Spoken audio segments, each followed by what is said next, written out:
Now we are going to discuss about nutrition and health.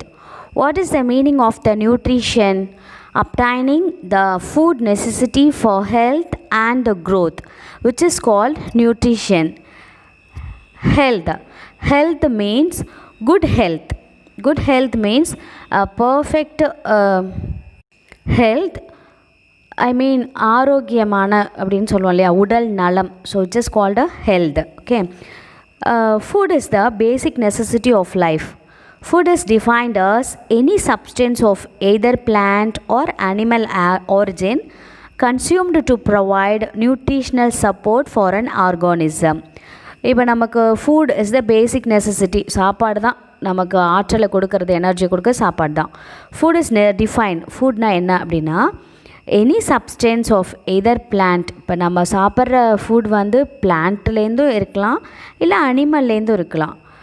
So அதுலேருந்து நம்ம சாப்பிடும்போது origin consumed to provide nutritional support. அதை சாப்பிட்றதுனால அதுலேருந்து நமக்கு சில ஊட்டச்சத்துக்கள் கிடைக்கிது, நியூட்ரிஷ்னல் சப்போர்ட். அப்போது ஏதோ ஒரு உணவுப் பொருளை சாப்பிடும்போது நமக்கு அதுலேருந்து எனர்ஜியோ ஆற்றலோ கிடைக்கிது, நியூட்ரிஷன்ஸ் கிடைக்கிது அப்படின்னா அதை தான் நம்ம என்ன சொல்கிறோம், ஃபுட் அப்படின்னு சொல்கிறோம். So it contains essential nutrients that provide energy. So அந்த ஃபுட் நமக்கு என்ன கொடுக்குது அப்படின்னா, ப்ரொவைட் எனர்ஜி, நமக்கு சக்தியை கொடுக்குது. ஹெல்ப்ஸ் இன் நார்மல் க்ரோத், ஒரு உயிரினம் வளர்வதற்கு தேவையான ஆற்றலை கொடுக்குது. And development. Then repair the worn out tissues. What is the worn out tissues அப்படின்னா, சேதமடைந்த செல்கள். ஃபார் எக்ஸாம்பிள், திடீர்னு ஒன்று கையில் ஒரு காயம் ஆகிடுதுன்னு வச்சுக்கோங்களேன், அங்கே பிளட் வரும்.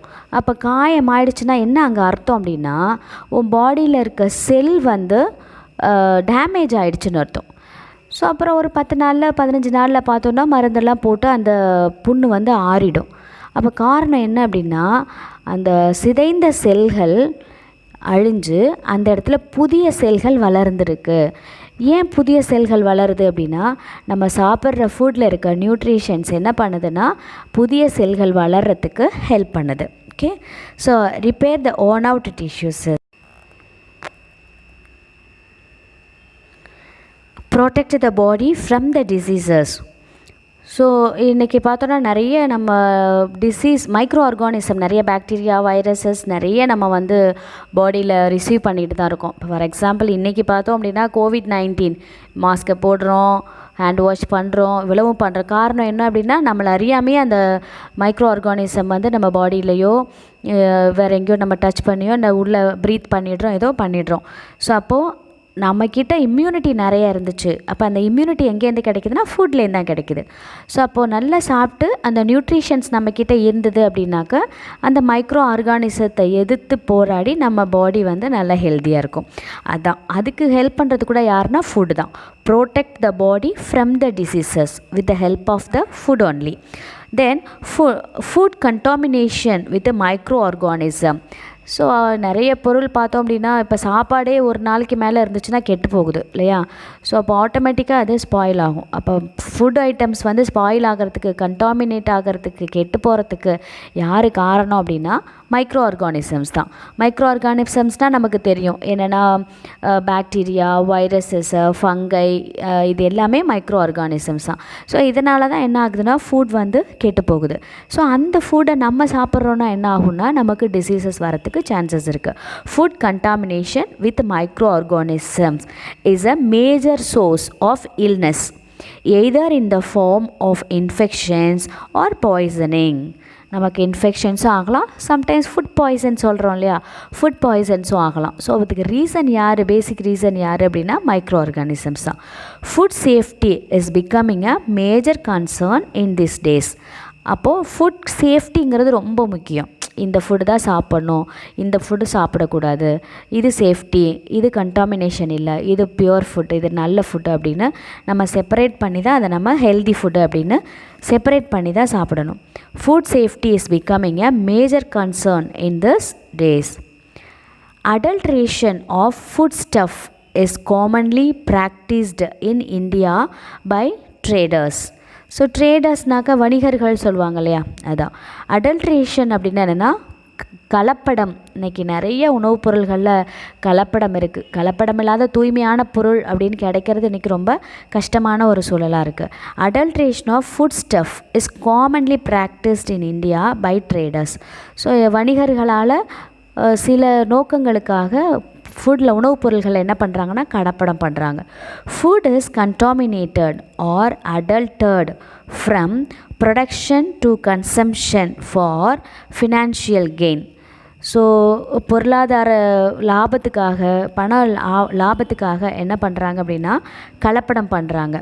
எங்கே ப்ராடக்ட் பண்ணுறாங்களோ அங்கேருந்து, தயாரிக்கிற இடத்துலேருந்து போய் கன்சியூமர்ஸ் அப்படின்னா வாடிக்கை, நம்ம வாங்கி சாப்பிட்றோம் இல்லையா, யார் கன்சியூம் பண்ணுறவங்க வரைக்குமே என்ன நடக்குது அப்படின்னாக்க கலப்படம், உணவுப் பொருள்களில் கலப்படம் நடந்துக்கிட்டே தான் இருக்குது. The physiological functions of a consumer are affected due to either addition of deleterious substance or the removal of vital component. So சில நேரம் நம்ம வாங்கி சாப்பிட்றவங்க கன்சியூமர்ஸோட எப்படி கலப்படம் பண்ணாலும் நமக்கு பாதிப்பு தான். ஸோ 2 டைப்பில் கலப்படம் பண்ணுறாங்க. என்னென்னா கன்சியூமர்ஸ்க்கு தீமை தரக்கூடியது, அவங்களுக்கு நோயை உண்டாக்கக்கூடிய மாதிரியான கலப்படம் பண்ணுறாங்க. இன்னொரு வகை கலப்படம் என்ன அப்படின்னா அந்த உணவுப் பொருளில் இருக்க சத்துக்களை எடுத்துடுறாங்க. சத்துக்களோட பர்சன்டேஜை ஓரளவுக்கு குறைச்சிட்டு குறைந்த அளவு சத்துக்களை கொண்ட உணவுப் பொருளை விற்பனைக்கு கொண்டு வராங்க. ஸோ அப்போ இதெல்லாம் ஒரு வகையான கலப்படம். Food laws have come into existence to maintain the quality of food produced in our country. Let us study about them in detail here. So எப்படிலாம் ஃபுட்டை சேஃப்டியாக நம்ம ப்ரிசர்வ் பண்ணணும், சேஃப்டியாக வச்சுக்கணும், இந்த மாதிரி கலப்படத்தை எப்படி தடுக்கணும், எப்படி கண்டுபிடிக்கணும் அப்படிங்கிறத பற்றின விஷயம்லாம் இந்த லெசனில் நம்ம பார்க்கலாம். So classes of nutrients. Nutrients are classified into 6 major group as below. First one is carbohydrates, second one is protein, third one is fats, fourth one is vitamins, fifth one is minerals. First we will see about carbohydrates. Carbohydrates are organic compounds composed of carbon, hydrogen and oxygen. So இது எப்படி நீங்கள் புரிஞ்சுக்கலான்னா கார்போஹைட்ரேட்டோட molecular formula என்ன அப்படின்னா C6H12O6. அப்போது C6 அப்படிங்கிறது என்னென்னா carbon, 6 carbon இருக்குது. H12 அப்படிங்கிறது 12 ஹைட்ரஜன் இருக்குது. O6 அப்படின்னா 6 ஆக்சிஜன் இருக்குது. அப்போ இந்த காம்போசிஷன் தான் கார்பன், ஹைட்ரஜன், ஆக்சிஜன் 3 சேர்ந்து தான் நமக்கு எதை கொடுக்குதுன்னா கார்போஹைட்ரேட்டை கொடுக்குது. Carbohydrate is an essential nutrient which provides the chief source of energy to the body. கார்போஹைட்ரேட்டுங்கிறது ரொம்ப மெயினான ரொம்ப முக்கியமான சோர்ஸ், நம்ம பாடிக்கு கார்போஹைட்ரேட் தேவை. The chief source of the energy to the body, நம்ம உடம்புக்கு முதன்மையாக ஆற்றலை கொடுக்குற ஒரு விஷயம் எது அப்படின்னா கார்போஹைட்ரேட் தான். ஸோ கார்போஹைட்ரேட்டுக்கு எக்ஸாம்பிள்ஸ் பார்த்தோன்னா glucose, sucrose, lactose, starch, cellulose are examples for carbohydrates. So carbohydrates are classified as monosaccharides. Monosaccharides called glucose. Second one is disaccharides. Disaccharides called sucrose and polysaccharides. Polysaccharides means cellulose. So glucose, the molecular formula for the glucose is C6H12O6. Disaccharide, I mean sucrose, molecular formula for that sucrose is C12H22O11. And then polysaccharides. Polysaccharide means cellulose, molecular formula for that C6H10O5 close bracketல N. So இதில் பார்த்தோன்னா first இருக்கு இல்லையா glucose அப்படிங்கிறது monosaccharide சொல்கிறோம், ஒரு glucose. டைசாக்கரைட்னா 2 glucose. மேலே பாருங்கள் C6H12O6, C12 அப்படியே டபுளாக இருக்கும் பாருங்கள், C12H22O11. ஒரு சின்ன சேஞ்சஸ் தான், பட் கிட்டத்தட்ட டபுளாக இருக்குது, அதனால் இது டைசாக்கரைட்ஸ். பாலிசாக்கரைட் அப்படின்னாக்க வித்தின் த ப்ராக்கெட் n இருக்கிறதுனால நம்பர் ஆஃப் குளுக்கோஸ் அப்படிங்கிறனால என்ன வேணால் சேர்த்துக்கலாம், அதனால் என்ன நம்பர்ஸ் வேணால் இருக்கலாம். ஸோ அதனால் என்ன சொல்கிறாங்கன்னா polysaccharides. Okay, so the classification is based on the number of sugar molecules present in each group. Next we will see about proteins. So proteins are the essential nutrients and also building blocks of the body. அப்படின்னா நம்ம உடம்பை வந்து கட்டி எழுப்புறதே எது தான் அப்படின்னாக்கா வளர்ச்சியை தூண்டுறது எது அப்படின்னு கேட்டால் ப்ரோட்டீன்ஸ் தான். They are essential for growth, வளர்ச்சிக்கு ரொம்ப முக்கியமானது. And repair of body cells, repair of body செல்ஸ்னால் தெரியும், டேமேஜ்டு செல்ஸ் அந்த மாதிரி செல்ஸை வந்து நல்லா ரிப்பேர் பண்ணி நல்ல ஹெல்த்தியான ஒரு செல்ஸாக மாற்றுறது எதுனா ப்ரோட்டீன்ஸ் தான். And tissues. Proteins are made of amino acids. So proteins are made of amino acids. Essential amino acids, EAA அப்படின்னு சொல்லுவோம். Essential amino acids are those that cannot be biosynthesized by the body. அப்படின்னா உயிர் வேதியியல் பண்புகள். So அதுவே என்ன பயோசிந்தசைஸ்னால் அதுவாகவே என்ன பண்ணிக்க முடியாது அப்படின்னா எசென்ஷியல் அமினோ ஆசிட்ஸை க்ரியேட் பண்ண முடியாது. that cannot be biosynthesized by the body and must be obtained from the diet. இப்போ ப்ரோட்டீன்ஸ் அப்படிங்கிறது வந்து நம்ம பாடியிலேயே ஆட்டோமேட்டிக்காக உருவாக்கிக்க முடியாது. அப்போ இந்த ப்ரோட்டீன்ஸ் நமக்கு எங்கேருந்து தான் கிடைக்கிது அப்படின்னா முழுமையாக நம்ம சாப்பிட்ற ஃபுட்டுலேருந்து மட்டும்தான் கிடைக்கிது. அப்போ ஃபுட்டுலேருந்து தான் நம்ம இந்த ப்ரோட்டீனை ரிசீவ் பண்ணி ஆகணும். அப்போ ஃபுட்லேருந்து நம்ம ப்ரோட்டீன் எடுக்கும்போது தான் நம்ம பாடி நல்ல வளர்ச்சி அடையும், நல்ல ஹெல்த்தியாக இருக்கும், செல்ஸ்லாம் நல்லா ஸ்ட்ராங்காக நல்ல ஹெல்த்தியாக இருக்கும். The 9 essential amino acids are there. One is phenylalanine. Second one's valine, threonine, tryptophan, and then methionine, leucine, isoleucine, lysine, and histidine. So these are the 9 essential amino acids. These are very important, which is get from only our diet. அதாவது நம்ம சாப்பிட்ற ஃபுட்டுலேருந்து மட்டும்தான் இந்த proteins, இந்த amino acids, ப்ரோட்டீன்ஸை made with amino acids. Proteins எதனால் ஆனதுன்னா amino acids தான். ஸோ இந்த 9 அமினோ ஆசிட்ஸு இந்த பேசிக் இருந்தால் தான் நமக்கு என்டையரான அந்த ப்ரோட்டீனும் நம்ம பாடிக்கு கிடைக்கும். ஓகேவா? அண்ட் தென் நம்ம பார்க்க போகிறது fats. Fat in the diet provides energy. They maintain cell structure and are involved in metabolic function. So fat is very important. So fat நமக்கு எதை கொடுக்குது அப்படின்னா எனர்ஜியை கொடுக்குது. ஸோ நம்ம ஜென்ரலாக சொல்லுவோம் ஃபேட்டு சாப்பிடக்கூடாது, அப்படிலாம் கிடையாது. ஃபேட்டு வந்து நம்ம உடம்புக்கு தேவையான ஃபேட்டு கண்டிப்பாக இருக்கணும். ஏன்னா அந்த ஃபேட்டு தான் நமக்கு தேவையான, உடம்புக்கு தேவையான நிறைய எனர்ஜியை கொடுக்குது. அதனால் ஃபேட்டு அப்படிங்கிறதும் ஒரு குறிப்பிட்ட பர்சன்டேஜ் நம்ம பாடியில் இருக்கணும். தே மெயின்டைன் செல் ஸ்ட்ரக்சர். செல் ஸ்ட்ரக்சரை மெயின்டைன் பண்ணுறது யாரோட வேலை அப்படின்னா ஃபேட்டோட வேலை தான். And are involve in metabolic functions. Metabolic functions அப்படின்னா என்னன்னு கேட்டாக்க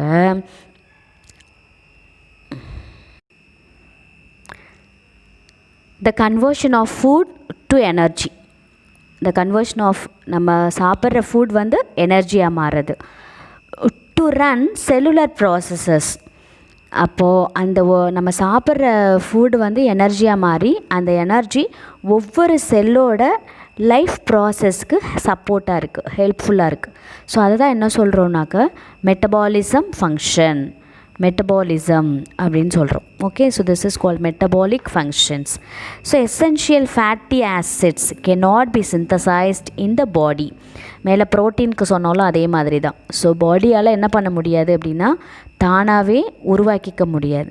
ஸோ அப்போது essential fatty acids cannot be synthesized in the body and are provided through diet. நம்ம சாப்பிட்ற ஃபுட் மூலமாக மட்டும்தான் இந்த ஃபேட்டை வந்து எடுத்துக்க முடியும். Essential fatty acids required in human nutrition are omega fatty acids கேள்விப்பட்டிருப்பீங்க. ஒமேகா ஃபேட்டி ஆசிட்ஸ் அப்படின்னா இந்த ஒமேகா ஃபேட்டி ஆசிட்ஸ் எதுலெல்லாம் இருக்குது அப்படின்னு பார்த்தீங்கன்னா ஃபிஷ்ஷில் நிறையா இருக்குது. ஃபிஷ் ஆயில் அண்ட் ஃப்ளாக்ஸ் சீடுன்னு சொல்லுவாங்க, ஆளி விதைன்னு சொல்லுவாங்க. ஸோ அதிலெல்லாம் ஒமேகா 3 ஃபேட்டி ஆசிட்ஸு நிறையா இருக்குது. இன்னும் நிறைய ஃபுட் ஐட்டம்ஸில் இருக்குது. அண்ட் தென் நம்ம பார்க்க போகிறது vitamins. So vitamins are the vital nutrients. So நம்ம உடம்புக்கு ரொம்ப இன்றியமையாத ஒரு விஷயம் எது அப்படின்னா விட்டமின்ஸ் தான். So required in minute quantity to perform specific physiological and biochemical functions. So ரொம்ப ரொம்ப மினிமமான அளவு தான் தேவை. இந்த விட்டமின்ஸ் அப்படிங்கிறது நம்ம பாடிக்கு ரொம்ப மினிமமான அளவுக்கு தேவை. எதுக்காகனா ஸ்பெசிஃபிக் ஃபிசியாலஜிக்கல்னால் உடல் செயல்களுக்கு தேவையான ரொம்ப மினிமமான அளவு தான் இந்த விட்டமின்ஸ். அண்ட் பயோகெமிக்கல் ஃபங்க்ஷன்ஸ், உயிர் வேதியியல் செயல்பாடுகள், அதுக்கு வந்து பயோகெமிக்கல் ஃபங்க்ஷன்ஸுக்கும் ஃபிசியாலஜிக்கலுக்கும் ரொம்ப இம்பார்ட்டண்ட்டாக இருக்குது எதுனா விட்டமின்ஸ் தான். இந்த விட்டமின்ஸ் நிறைய தேவையில்லை, ரொம்ப மினிமமாக இருந்தாலே போதும். So that is vitamins. And then minerals அப்படின்னா என்னென்னு கேட்டாக்க தாது உப்புக்கள் அப்படின்னு சொல்லுவாங்க. Minerals R an inorganic substance required as an essential nutrients by organism to perform various biological functions necessary for life. So இது ஒரு இன்ஆர்கானிக் சப்ஸ்டன்ஸு. கண்டிப்பாக இது நம்ம உடம்புக்கு இந்த தாது உப்புக்கள் ரொம்பவே முக்கியம். Biological functions necessary for the life. They are the constituents of teeth, bones, tissues, blood, muscles and nerve cells. இது எல்லாத்துக்குமே எது ரொம்ப தேவைன்னா மினரல்ஸ் ரொம்ப தேவை. ஸோ இந்த மினரல்ஸை பார்த்தோன்னா 2 டைப்ஸாக பிரிக்கிறோம். First one macro mineral, second one is a micro minerals. So what are the macro minerals? Macro minerals required by the human body are calcium, phosphorus, potassium, sodium and magnesium. These are called macro minerals. And then micro minerals required by the human body also called trace elements. So another name of the micro minerals which is called trace elements are sulfur, iron, chlorine, cobalt, copper, zinc, manganese, molybdenum, iodine, selenium. So these are the micro minerals. And the another name is trace elements. Dietary sources of major foodstuffs: carbohydrates, proteins, fats. Carbohydrates dietary sources are honey, sugarcane, fruits, whole grains, starchy vegetables, rice. Daily requirements 150 to 200 grams. So நம்ம பாடிக்கு daily carbohydrate அளவு எவ்வளோ தேவைன்னா 150லேருந்து 200 grams தேவையாம். So இதில் starchy vegetables அப்படின்னா மாவு சத்து நிறைந்த வெஜிடபிள்ஸ் அதுதான் சொல்கிறாங்க. Then proteins legumes, pulses, nuts, soybean, green leafy vegetables, fish, poultry products, egg, milk and dairy products. So இது எவ்வளோ தேவை அப்படின்னா 40 கிராம்ஸ் ஒரு நாளைக்கு தேவை. ப்ரோட்டீன்ஸ் எதுலெல்லாம் இருக்குதுன்னு கொடுத்துருக்காங்க. ப்ரோட்டீன்ஸ் எவ்வளோ தேவை ஒரு நாளைக்குன்னா 40 கிராம்ஸ்.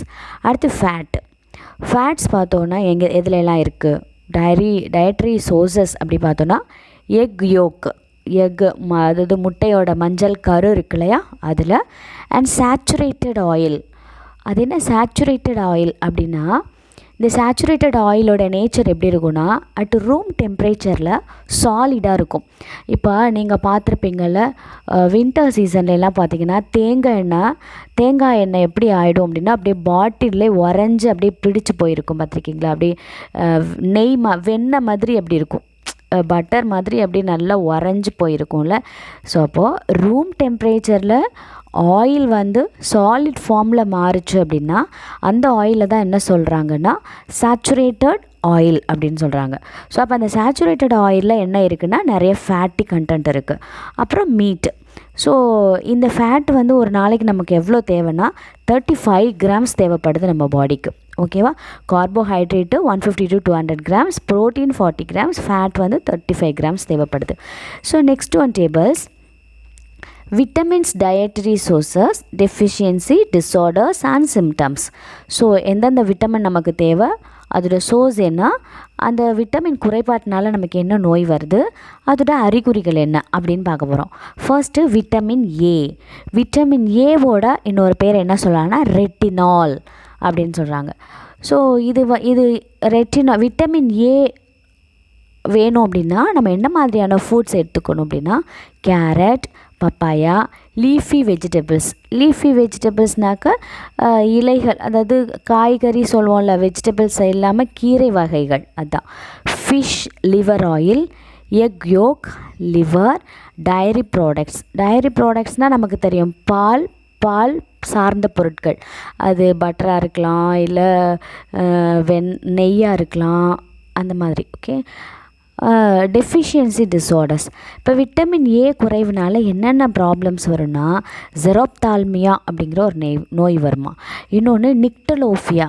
ஸோ இந்த ஜெரோப்தால்மியா அப்படிங்கிறது என்னென்னா ஒரு வகையான தோல் நோய். நிக்டலோஃபியா அப்படிங்கிறது என்னென்னா நைட் பிளைண்ட்னஸ் அப்படின்னு சொல்கிறாங்க. நைட் பிளைண்ட்னஸ் அப்படின்னு என்னென்னா மாலைக்கண் நோய் அப்படின்னு சொல்லுவாங்க. ஸோ இந்த மாலைக்கண் நோய்னா சாயங்காலம் 6 மணிக்கு மேலே பார்த்தோன்னா அவங்களுக்கு பார்வை குறைஞ்சி போயிடும். ஸோ இதுதான் மாலைக்கண் நோய் அப்படின்னா நைட் பிளைண்ட்னஸ் அப்படின்னு சொல்லுவாங்க. ஸோ இதில் சிம்டம்ஸ் எப்படி இருக்குன்னா, இப்போது ஜெரோப்தால்மியா சொல்கிறோம் இல்லையா, ஜெரோப்தால்மியாவோட சிம்டம்ஸ் எப்படி இருக்குன்னா ஸ்கேலி ஸ்கின் அப்படின்னு சொல்கிறாங்க. தோல் பார்த்தீங்கன்னா அப்படி செதிலாக இருக்கும், அப்படி பட்டையாக இருக்கும்னு சொல்லுவோம்ல, அது மாதிரி செதிலாக இருக்கும். அதுதான் ட்ரை ஸ்கின்னாக இருக்கும். ஸோ அதுதான் வந்து ஜெரோப்தால்மியா. நிக்டலோஃபியா அதாவது நைட் பிளைண்ட்னஸோட சிம்டம்ஸ் எப்படி இருக்குன்னா, இது எதனால் வருதுன்னா ட்ரைனஸ் ஆஃப் கார்னியா. ஸோ கண்ணில் இருக்கிற கார்னியா வந்து கண்ணுக்குள்ளே இருக்க கார்னியா தான் வந்து நம்ம கண்ணுக்கு வந்து பவரை கொடுக்கறது, வெளிச்சத்தை கொடுக்கறது. அந்த கார்னியா ரொம்ப ட்ரை ஆகிடும். ஸோ ட்ரை ஆகிடுறதுனால ஈவினிங்க்கு மேலே என்ன ஆகாதுன்னா கண்ணு தெரியாது. Unable to see in the night dim light. So அந்த சன்லைட் இருக்கும்போது ஓரளவுக்கு தெரியும், நம்ம நேச்சுரல் லைட்டு நல்ல சன்லைட் பவர்ஃபுல்லாக இருக்கும்போது தெரியும். ஸோ நம்ம யூஸ் பண்ணுறதெல்லாம் ஆர்டிஃபிஷியல் லைட்டு. ஆர்டிஃபிஷியல்னால் மேன்மேடு, செயற்கையான லைட்டு தான் நம்மளாம் யூஸ் பண்ணுறோம் இல்லையா. ஸோ இந்த லைட்டில் வந்து கண்ணு அவ்வளோவா தெரியாது, அதான் நைட் பிளைண்ட்னஸ் அப்படின்னு சொல்கிறோம். ஸோ அடுத்தது விட்டமின் டி.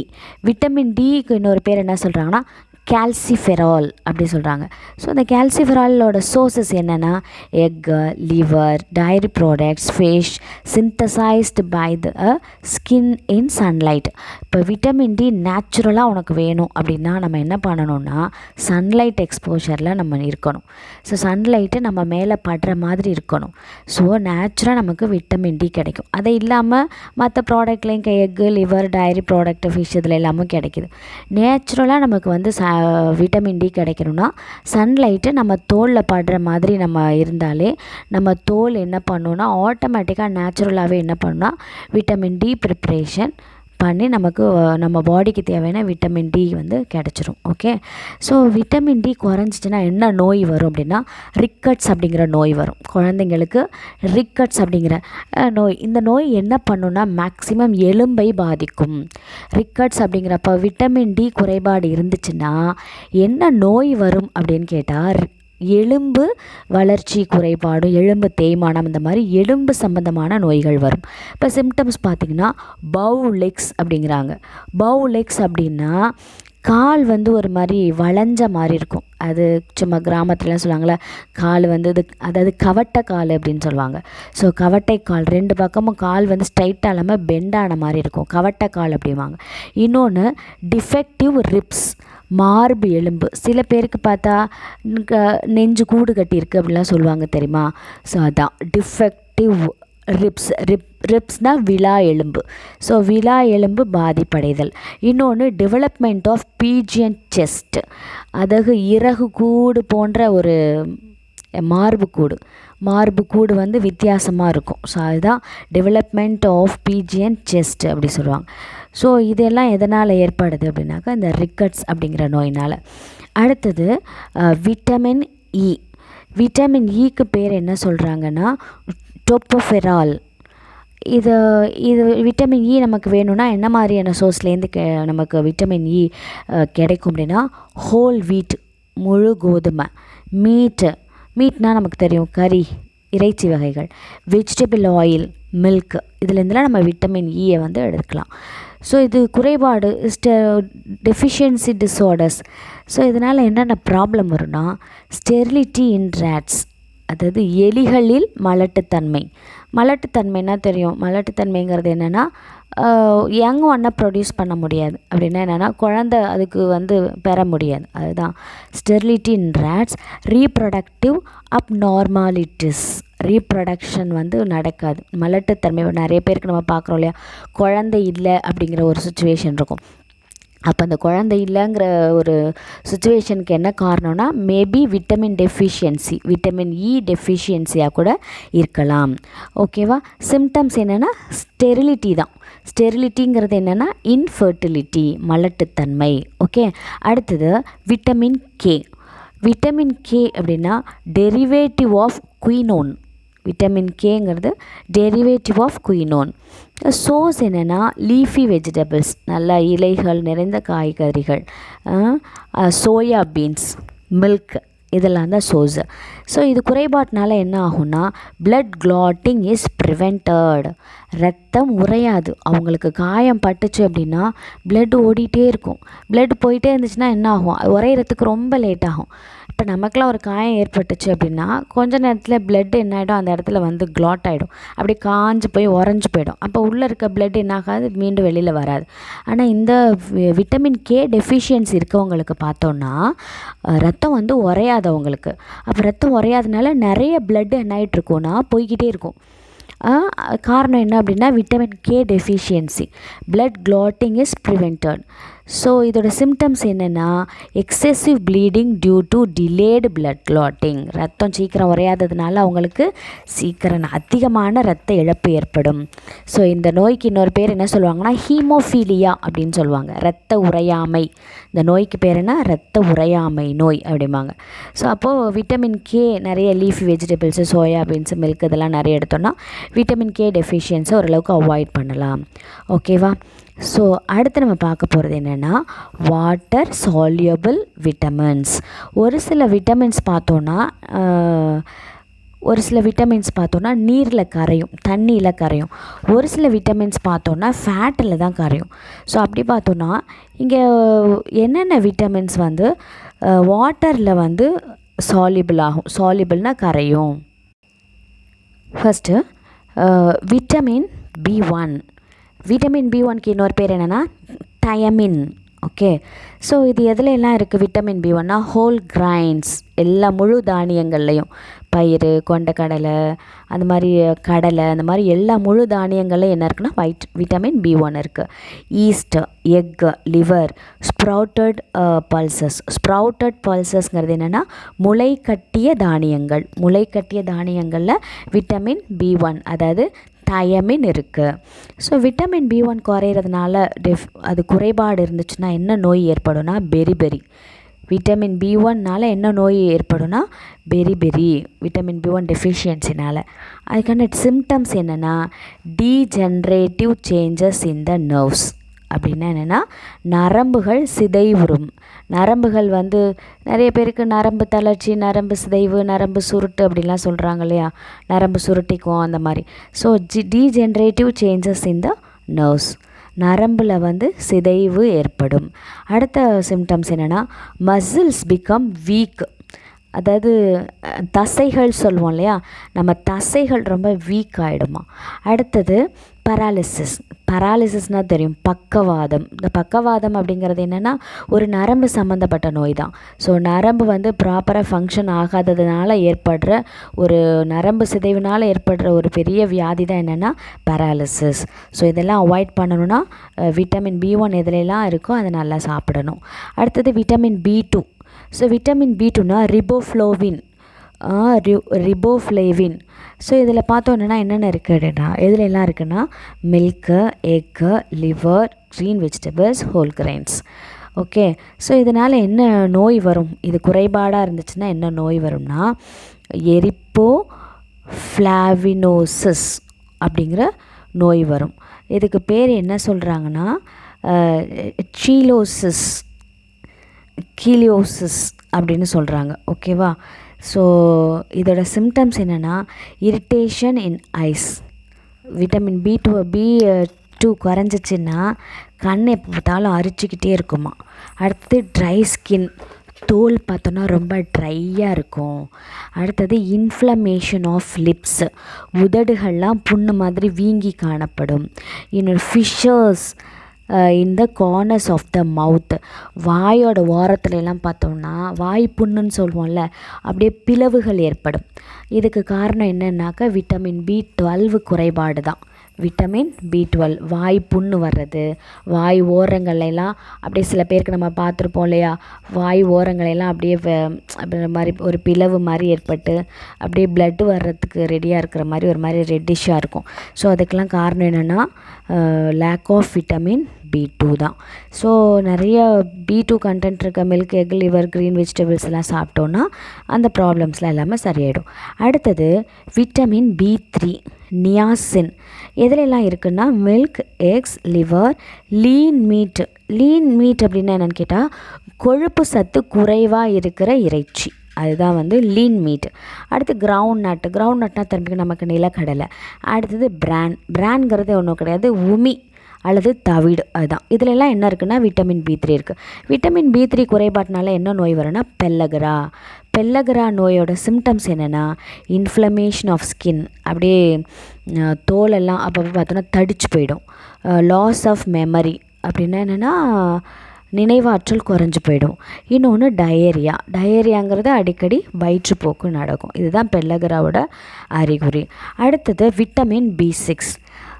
விட்டமின் B6ஓட இன்னொரு பேர் என்னென்னா ஃபிரிடாக்சின்.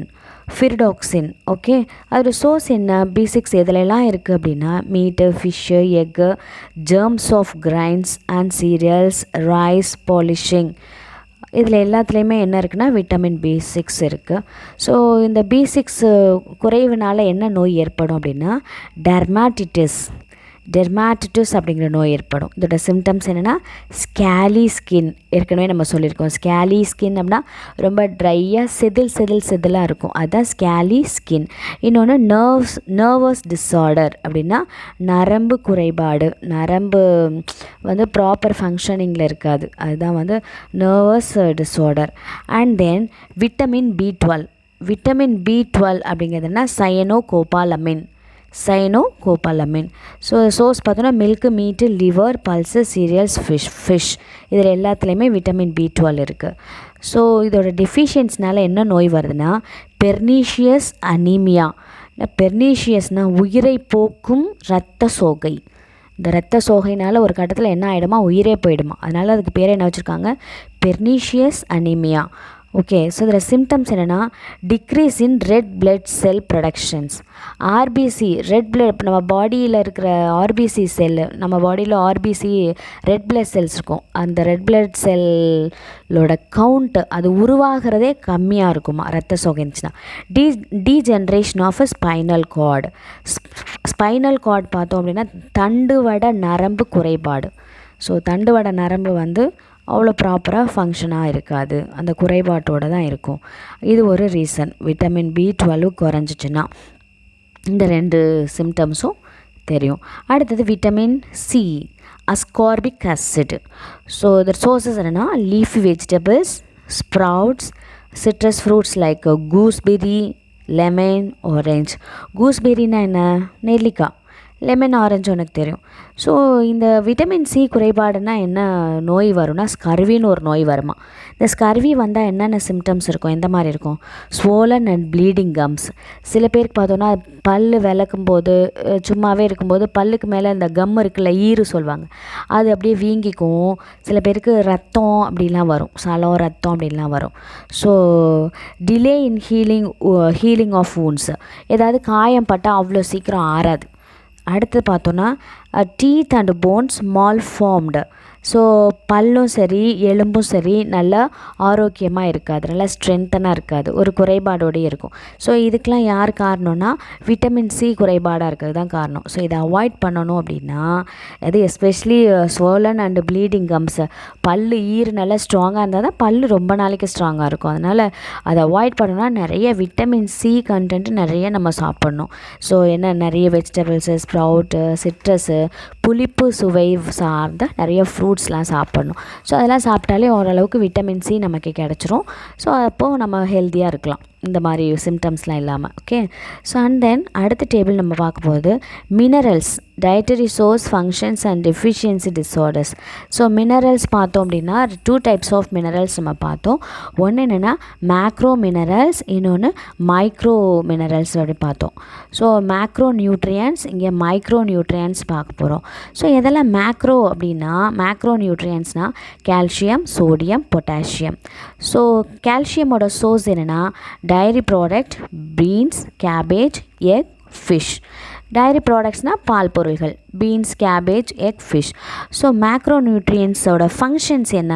இது நல்லா இருந்தால் என்னென்ன ஃபங்க்ஷன் நடக்கும்னா constituent of bones and enamel of teeth, clotting of blood and control muscle contraction. இதெல்லாம் நல்லா இருக்கும். போன் நல்லா வளரும், டீத்தோட எனாமல் நல்லா ஸ்ட்ராங்காக இருக்கும், பிளட் கிளாட்டிங் கரெக்டாக இருக்கும். அடுத்தது கண்ட்ரோல் மசில் கான்ட்ராக்ஷன். ஸோ அந்த தசை பிடிப்புகள், அந்த அந்த தசைகள்லாம் நல்லா இருக்கமாக ஸ்ட்ரென்த்தாக இருக்கும். ஸோ இது குறைஞ்சா என்னென்ன ப்ராப்ளம் வரும்னா போன் டிஃபார்மிட்டிஸ் அப்படின்னா எலும்பு வளர்ச்சி குறைபாடு, புவர் ஸ்கெலிட்டல் க்ரோத், அதே தான் எலும்பு ரொம்ப ஸ்ட்ரென்த்தாக வளராது. அடுத்தது ஆஸ்டியோபோராசிஸ் இன் அடல்ட்ஸ். ஆஸ்டியோபோராசிஸ் அப்படிங்கிறது என்னென்னா எலும்பு சீக்கிரம் உடஞ்சி போயிடுமா. ஸோ அதான் ஆஸ்டியோபோராசிஸ்னால் எலும்பு ரொம்ப சாஃப்டாக இருக்கிறதுனால சீக்கிரமாக உடஞ்சி போகிறதுக்கு சான்சஸ் இருக்குது. அதுதான் அந்த டிசீஸ்க்கு பேர் தான் ஆஸ்டியோபோராசிஸ். இப்போ இது எதனால் வருதுன்னா கால்சியம் குறைபாட்டினால. இப்போ கால்சியம் ஃபுல்லாக இருந்துச்சு அப்படின்னா இந்த ப்ராப்ளம் எதுவும் வராது. அடுத்தது சோடியம். சோடியம் எங்கே இருக்குது? நமக்கு சோடியமோட சோர்ஸ் எது அப்படின்னா காமன் சால்ட்டு தான். ஏன்னா காமன் சால்ட்டாக நம்ம டெய்லி சாப்பாட்டில் போட்டு சாப்பிட்றோம்ல, சாப்பாடு உப்பு, அதுதான் காமன் சால்ட்டு சொல்கிறோம். ஸோ காமன் சால்ட்டோட ஃபார்முலா, மாலிகுலர் ஃபார்முலா என்னென்னா NaCl. ஸோ அப்போ Na இருக்குல்ல, அதுதான் நமக்கு பேசிக் நேச்சுரல் சோர்ஸ் சோடியம். அது common salt. Okay. So common salt ப்ராப்பராக இருந்துச்சுன்னா எப்படி இருக்கும் பாடி ஃபங்க்ஷனிங்னா மெயின்டைன் ஃப்ளூயிட் பேலன்ஸ், நம்ம பாடியில் வாட்டர் கண்டென்ட்டு கரெக்டாக இருக்கும். And involve in neuro transmission அப்படின்னாக்கா அந்த நரம்பு செல்கள் இருக்கு இல்லையா, நரம்பு என்ன பண்ணும் பர்ஃபெக்டாக அதோட சிக்னல்ஸை ஒரு இடத்துலேருந்து இன்னொரு இடத்துக்கு கொண்டு போகும். அப்படின்னா என்னென்னா இப்போது நமக்கு நரம்பு அப்படின்னா அதோட மெயின் சோர்ஸ் எது அப்படின்னா பிரெயின் தான். ஸோ நம்ம காலு கை எங்கே தொட்டாலும் நமக்கு டக்குன்னு தெரிஞ்சிடும், பிரெயினுக்கு இன்ஃபர்மேஷன் போகும், பிரெயின் அதுக்கு ரெஸ்பாண்ட் பண்ணும். ஸோ அதான் நடந்துகிட்ருக்கு. இப்போ சப்போஸ் யாரோ உன்னை கூப்பிடுறாங்க அப்படின்னா டக்குன்னு நீ உடனே திரும்பி பார்ப்ப. அப்படின்னா என்னென்னாக்கா உன்னோட காதில் அவங்க கூப்பிட்றது கேட்ட உடனே பிரெயினுக்கு இன்ஃபர்மேஷன் போய் பிரெயின் உனக்கு ரெஸ்பாண்ட் பண்ணும், நீ யாரோ உன்னை கூப்பிட்றாங்க திரும்பி பாரு அப்படின்னு சொல்லிட்டு. ஸோ அப்போது இம்மீடியட்டாக நம்ம திரும்பி பார்ப்போம். ஸோ அந்த மாதிரி ஒவ்வொரு ஒரு தொடுதலாக இருக்கட்டும், ஒரு சுவையாக இருக்கட்டும், எந்த விஷயமா இருந்தாலும் நரம்பு பர்ஃபெக்டாக ஒர்க் ஆகும். எப்போன்னா சோடியம் பாடியில் பர்ஃபெக்டாக இருக்கும்போது, சரியான அளவில் இருக்கும்போது. ஓகே. அடுத்து பார்த்தோன்னா ஒருவேளை அந்த சோடியம் குறைவாக இருந்துச்சுன்னா என்ன ஆகும்னா மஸ்குலர் கிராம்ப்ஸ் அப்படின்னா தசை பிடிப்பு ஏற்படும். Nerve impulse to not get transmitted அப்படின்னா நரம்பு அதோட வேலையை சரியாக செய்யாது. அப்படின்னா என்னென்னா நரம்பு அதோட தூண்டல் வேலையை கடத்தாது, ஒரு இடத்துலேருந்து இன்னொரு இடத்துக்கு டிரான்ஸ்மிட் பண்ணாது. Nerve impulses to not get transmitted. And then potassium is one of the mineral. So sources of potassium banana, sweet potato, nuts, whole grains, citrus fruits, இதில் எல்லாத்துலேயுமே என்ன இருக்குன்னா பொட்டாசியம் இருக்குது. இப்போ பொட்டாசியம் பாடியில் இருக்கிறதுனால என்னென்ன ஃபங்க்ஷனிங் ப்ராப்பராக இருக்குன்னா regulate nerves and muscle activity. ப்ராப்பராக நர்வ்ஸ் கரெக்டாக ஃபங்க்ஷன் ஆகும், நம்ம மசில்ஸும் ப்ராப்பராக ஃபங்க்ஷன் ஆகும். அப்போ சப்போஸ் அது டிஸார்டர் அது குறைவாக இருந்துச்சுன்னா, அதாவது பொட்டாசியம் கண்டென்ட்டு மினரல் ரொம்ப குறைவாக இருந்துச்சுன்னா என்ன பிரச்சனை வரும்னா, மஸ்குலர் ஃபேட்டிக் அப்படின்னா தசை சோர்வு. அப்படியே அந்த தோல் நம்ம தசை வந்து ரொம்ப டயர்டாக இருக்கும். தசை சோர்வு ஃபேட்டிக் அப்படின்னா. Nerve impulse to not get transmitted. அதே தான், நரம்பு தனது தூண்டல்களை வந்து ஒரு இடத்துலேருந்து இன்னொரு இடத்துக்கு டிரான்ஸ்மிட் பண்ணாது, கடத்தாது. ஓகேவா? ஸோ அதான். அடுத்து பார்த்தோம் அப்படின்னா மைக்ரோ நியூட்ரியன்ஸை 2 இருக்குது. ஒன்று அயன், இன்னொன்று அயோடின்.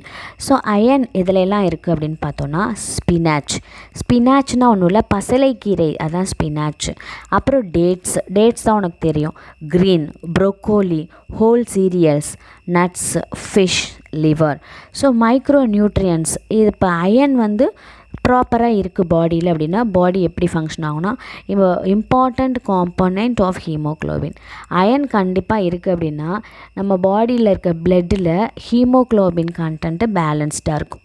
அந்த ஹீமோக்ளோபினோட ரோல் என்னென்னா, நம்ம பாடியில் இருக்கிற நம்ம உடம்புல இருக்க ரத்தம் ரெட் கலராக இருக்கு இல்லையா, அந்த ரெட் கலராக இருக்கிறதுக்கு காரணமே யாருன்னா இந்த ஹீமோக்ளோபின் தான். ஹீமோக்ளோபின் இருக்கிறதுனால தான் நம்ம பாடியில் ரத்தம் வந்து ரெட் கலரில் இருக்குது. ஓகேவா? ஸோ அப்போ அயன் இருந்தால் தான் ஹீமோக்ளோபின் ப்ராப்பர் லெவலில் இருக்கும். ஒருவேளை அயன் கண்டென்ட் கம்மியாக இருக்குது பாடியில், அயன் மினரல் கம்மியாக இருக்குது, என்ன ஆகணும் அப்படின்னா அனீமியா வந்துடும். அனீமியானா ரத்த சோகை. Okay. And then iodine is one of the mineral. இது எந்த சோர்ஸ்லாம் இருக்குது அப்படின்னா மில்கில் இருக்குது. சீ ஃபுட்னால் நமக்கு தெரியும், அயோடைஸ்டு சால்ட்டில் இருக்குது. ஸோ இது ப்ராப்பராக பாடியில் இருந்துச்சுன்னா என்ன மாதிரி ஃபங்க்ஷன் நடக்கும்னா, ஃபார்மேஷன் ஆஃப் தைராய்டு ஹார்மோனை கரெக்டாக பேலன்ஸ் பண்ணி வச்சுக்கும். ஒருவேளை டெஃபிஷியன்சி டிஸார்டர், ஒருவேளை அயோடின் கண்டென்ட் ரொம்ப கம்மியாக இருந்துச்சுன்னா என்ன ஆகும்னா காய்டர் அப்படிங்கிற ஒரு டிசீஸ் வந்துடும். இந்த காய்டர் அப்படிங்கிறது என்னென்னா முன்கழுத்து கழலை அப்படின்னு சொல்லுவாங்க. காய்டர் அப்படிங்கிறது அதனால் ஒன்றும் இல்லை, தைராய்டு வந்துருச்சுனாக்கா அப்படி முன்னாடி வந்து கழுத்துக்கு முன்னாடி இப்படி ஒரு பெரிய பபுள் மாதிரி ஒரு பட்டர்ஃப்ளை ஷேப்பில் வரும். அப்புறம் அப்படியே பெருசாகிடும். ஸோ அயோடின் டெஃபிஷியன்சி தான். ஸோ அதனால் அயோடின் டெஃபிஷியன்சினால என்ன வரும்னா காய்டர் வந்துடும். இந்த காய்டரை அவாய்ட் பண்ணணுன்னா இந்த ஃபுட்லாம் நம்ம சாப்பிடணும். நல்ல மில்க் சாப்பிடணும், சீ ஃபுட் சாப்பிடணும், அயோடைஸ்டு சால்ட்டு. ஸோ இன்றைக்கி ஜென்ரலாக அயோடைஸ்டு சால்ட்டுன்னு சொல்லிட்டு நிறைய பேக்கெட்டில் நிறைய கெமிக்கல் கலந்த சால்ட்டை தான் பேக்கெட்டில் போடுறாங்க. நம்மளும் அதை நம்பி அயோடைஸ்டு சால்ட்டுன்னு நம்பி அதை வாங்கி சாப்பிட்டுட்ருக்கோம். ஸோ அது எல்லாமே not good for your health. So நான் டைரெக்டாக கடல்லேருந்து சீலேருந்து எடுக்கிற சால்ட்டு அப்படிங்கிறதுல எந்த கலப்படமும் கெமிக்கல்ஸும் இருக்காது. ஸோ அந்த மாதிரி சால்ட்டாக வாங்கி நம்ம யூஸ் பண்ணணும் அப்படின்னாக்கவே நம்மளோட தைராய்டு வந்து நம்ம தைராய்டு கிளாண்ட் வந்து பர்ஃபெக்டாக ஃபங்க்ஷன் ஆகும். அதே மாதிரி சீ ஃபுட் நிறைய எடுத்தாலும் தைராய்டை வந்து குணப்படுத்தலாம். இன்றைக்கி தைராய்டு அப்படிங்கிற டிசீஸ் அந்த ஹார்மோனல் சேஞ்சஸ் ப்ராப்பராக ஃபங்க்ஷன் ஆகாத இருக்கிறதுக்கு நம்ம ஃபுட் ப்ராசஸ் வந்து ஃபுட் கண்ட்ரோல் வந்து ப்ராப்பராக இல்லாதது தான் காரணம். ஓகே, அதை கரெக்டாக ஃபாலோ பண்ணனாலே தைராய்டை ரெக்டிஃபை பண்ணலாம். Protein energy mall nutrition, PEM, புரதச்சத்து குறைபாடு. Absence of certain nutrients in our daily diet over a long period of time leads to deficiency diseases. இப்போ நம்ம சாப்பிட்ற சாப்பாட்டில் பார்த்தோம் அப்படின்னா எல்லா ப்ரோட்டீன்ஸும் கலந்துருக்கணும். ஸோ ஏதாவது ஒரு வகை ப்ரோட்டீன் நம்ம சாப்பிட்றதுல கண்டினியூஸாக குறைபாடாகவே இருந்துச்சு அப்படின்னா அது நாளடைவில் என்ன ஆகும் அப்படின்னாக்கா ஒரு பெரிய ப்ரோட்டீன் டெஃபிஷியன்சி டிசீஸாக மாறிடும். So this condition is referred as malnutrition. Deficiency of protein and energy leads to severe conditions like kwashiorkor and marasmus. So 2 diseases வரும், 2 டைப் ஆஃப் டிசீசஸ். ஒன்று வாஷியோர்கார், இன்னொன்று மராஸ்மஸ். ஸோ கண்டினியூஸாக ஒரு குறிப்பிட்ட ப்ரோட்டீன் சுத்தமாக நம்ம பாடியில் வந்து அந்த ப்ரோட்டீன் கண்டென்ட் இல்லாமையே போயிடுச்சு அப்படின்னா இப்போ டிசீஸ் ஏற்படும். அந்த ஒன்று kwashiorkor, another one is a marasmus. So what is kwashiorkor? It is a condition of severe protein deficiency. ஃபுல்லாக ப்ரோட்டீன் குறைபாடு ஓவராக இருந்துச்சு அப்படின்னா கண்டிப்பாக இந்த வாஷியோர்கார் இருக்கும். It affects children between 1 to 5 years of age whose diet mainly consists of carbohydrates but lack in protein. So இது maximum இந்த வாஷியோர்கார் அப்படிங்கிற இந்த அதாவது ப்ரோட்டீன் டெஃபிஷியன்சி 1லேருந்து 5 வயசு குழந்தைங்களுக்கு தான் ரொம்ப அதிகமாக இருக்குது. ஸோ ஏன்னா அவங்க சாப்பிட்ற சாப்பாட்டில் என்ன இருக்குன்னா கார்போஹைட்ரேட் நிறைய இருக்கும், ஆனால் ப்ரோட்டீன் கண்டென்ட்டும் ரொம்ப கம்மியாக இருக்கும். ஸோ அதனால் வர்ற அந்த டிசீஸ் தான் என்னென்னா வாஷியோர்கார். இந்த வாஷியோர்கார் வந்த குழந்தைங்கள பார்த்தோம் அப்படின்னா பிக்சரில் இருக்குது பாருங்களேன், உப்பிய வயிறு, கண் அப்படியே அதாவது வயிறு மட்டும் உப்பலாக இருக்கும், நெஞ்சு கை காலெல்லாம் அப்படியே சூம்பி போன மாதிரி இருக்கும், ஆனால் வயிறு மட்டும் பார்த்தா உப்பலாக இருக்கும். ஸோ அந்த மாதிரி இருந்துச்சுன்னா வாஷியோர்கார் அப்படின்ற அதாவது ப்ரோட்டீன் குறைபாடு இருக்குது அப்படின்னு அர்த்தம். இன்னொரு டிசீஸ் பார்த்தோன்னா டிசீஸ் கிடையாது, இது ஒரு ஒரு ஒரு புரத குறைபாடு. ஸோ அடுத்து ரெண்டாவது பார்த்தோன்னா marasmus. It is usually affects infant below the age of 1 year when the diet is poor in carbohydrates, fats and protein. So kwashiorkor பார்த்தோன்னா ப்ரோட்டீன் மட்டும் தான் குறைபாடாக இருக்கும், ஆனால் மராஸ்மஸை பொறுத்தளவு பார்த்தோன்னா எல்லாமே லேக்கிங்காக இருக்கும். கார்போஹைட்ரேட்டும் பத்தாமல் இருக்கும், ஃபேட்டும் பத்தாமல் இருக்கும், ப்ரோட்டீனும் பத்தாமல் இருக்கும். ஸோ அப்போ அந்த மேக்ஸிமம் இந்த ப்ரோட்டீன் டெஃபிஷியன்சி மராஸ்மஸ் யாருக்கு வருது அப்படின்னா இன்ஃபேண்ட் சைல்டுபாங்க, பச்சிளம் குழந்தைன்னு சொல்லுவாங்கள்ல, பிறந்த குழந்தையிலேருந்து ஒரு வயசுக்குள்ளே இருக்கிற குழந்தைங்களுக்கு தான் வந்து நிறைய இந்த ப்ராப்ளம் இருக்குது அப்படின்னு சொல்கிறாங்க. Poor in carbohydrate, fats and proteins. So இது அப்பியரன்ஸ் எப்படி இருப்பாங்க, இந்த ப்ரோட்டீன் டெஃபிஷியன்சி இருக்கிறவங்க மராஸ்மஸ் சைல்டு எப்படி இருப்பாங்கன்னா பாருங்களேன், அதாவது எலும்பு மேலே தோல் போத்துன மாதிரி, எலும்பு அப்படியே பாடியில் இருக்க எல்லா எலும்பும் அப்படியே தெரியும். ஸோ இந்த மாதிரி இருக்கிறது தான் மராஸ்மஸ் அப்படின்னு சொல்கிறாங்க. ஸோ நெக்ஸ்ட் டாபிக் நம்ம மூவ் பண்ண போகிறதுன்னா food hygiene. So food hygiene அப்படிங்கிறது ரொம்ப இம்பார்ட்டன்ட். நமக்கு தெரியும் எப்போவுமே ஃப்ரெஷ் ஃபுட்டு தான் சாப்பிட்ணும், ஹெல்த்தியான ஃபுட்டு சாப்பிட்ணும் அப்படின்லாம் நமக்கு அட்வைஸ் எப்போவும் இருந்துகிட்டே இருக்கும். Poor personal hygiene may allow pathogenic microorganism to cause food spoilage. Food spoilage is an undesirable change in the normal state of food and it is not suitable for human consumption. So pathogenic அப்படின்னா என்ன அப்படின்னு கேட்டாக்கா disease causing agent. So என்ன அப்படின்னா உணவுப் பொருளை வந்து கெட வச்சிடும், அதை கெட்டு போக வச்சிடும். ஸோ அந்த மாதிரியான மைக்ரோ ஆர்கானிசம் தான் பேத்தஜெனிக் மைக்ரோ ஆர்கானிசம் அப்படின்னு சொல்கிறோம்.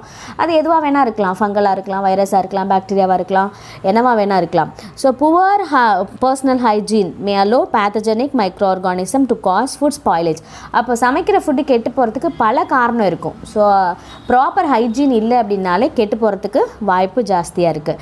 ஸோ அந்த கெட்டுப்போன உணவை நம்ம என்ன பண்ண மாட்டோம் அப்படின்னா சாப்பிட மாட்டோம். Undesirable change in the normal state of food.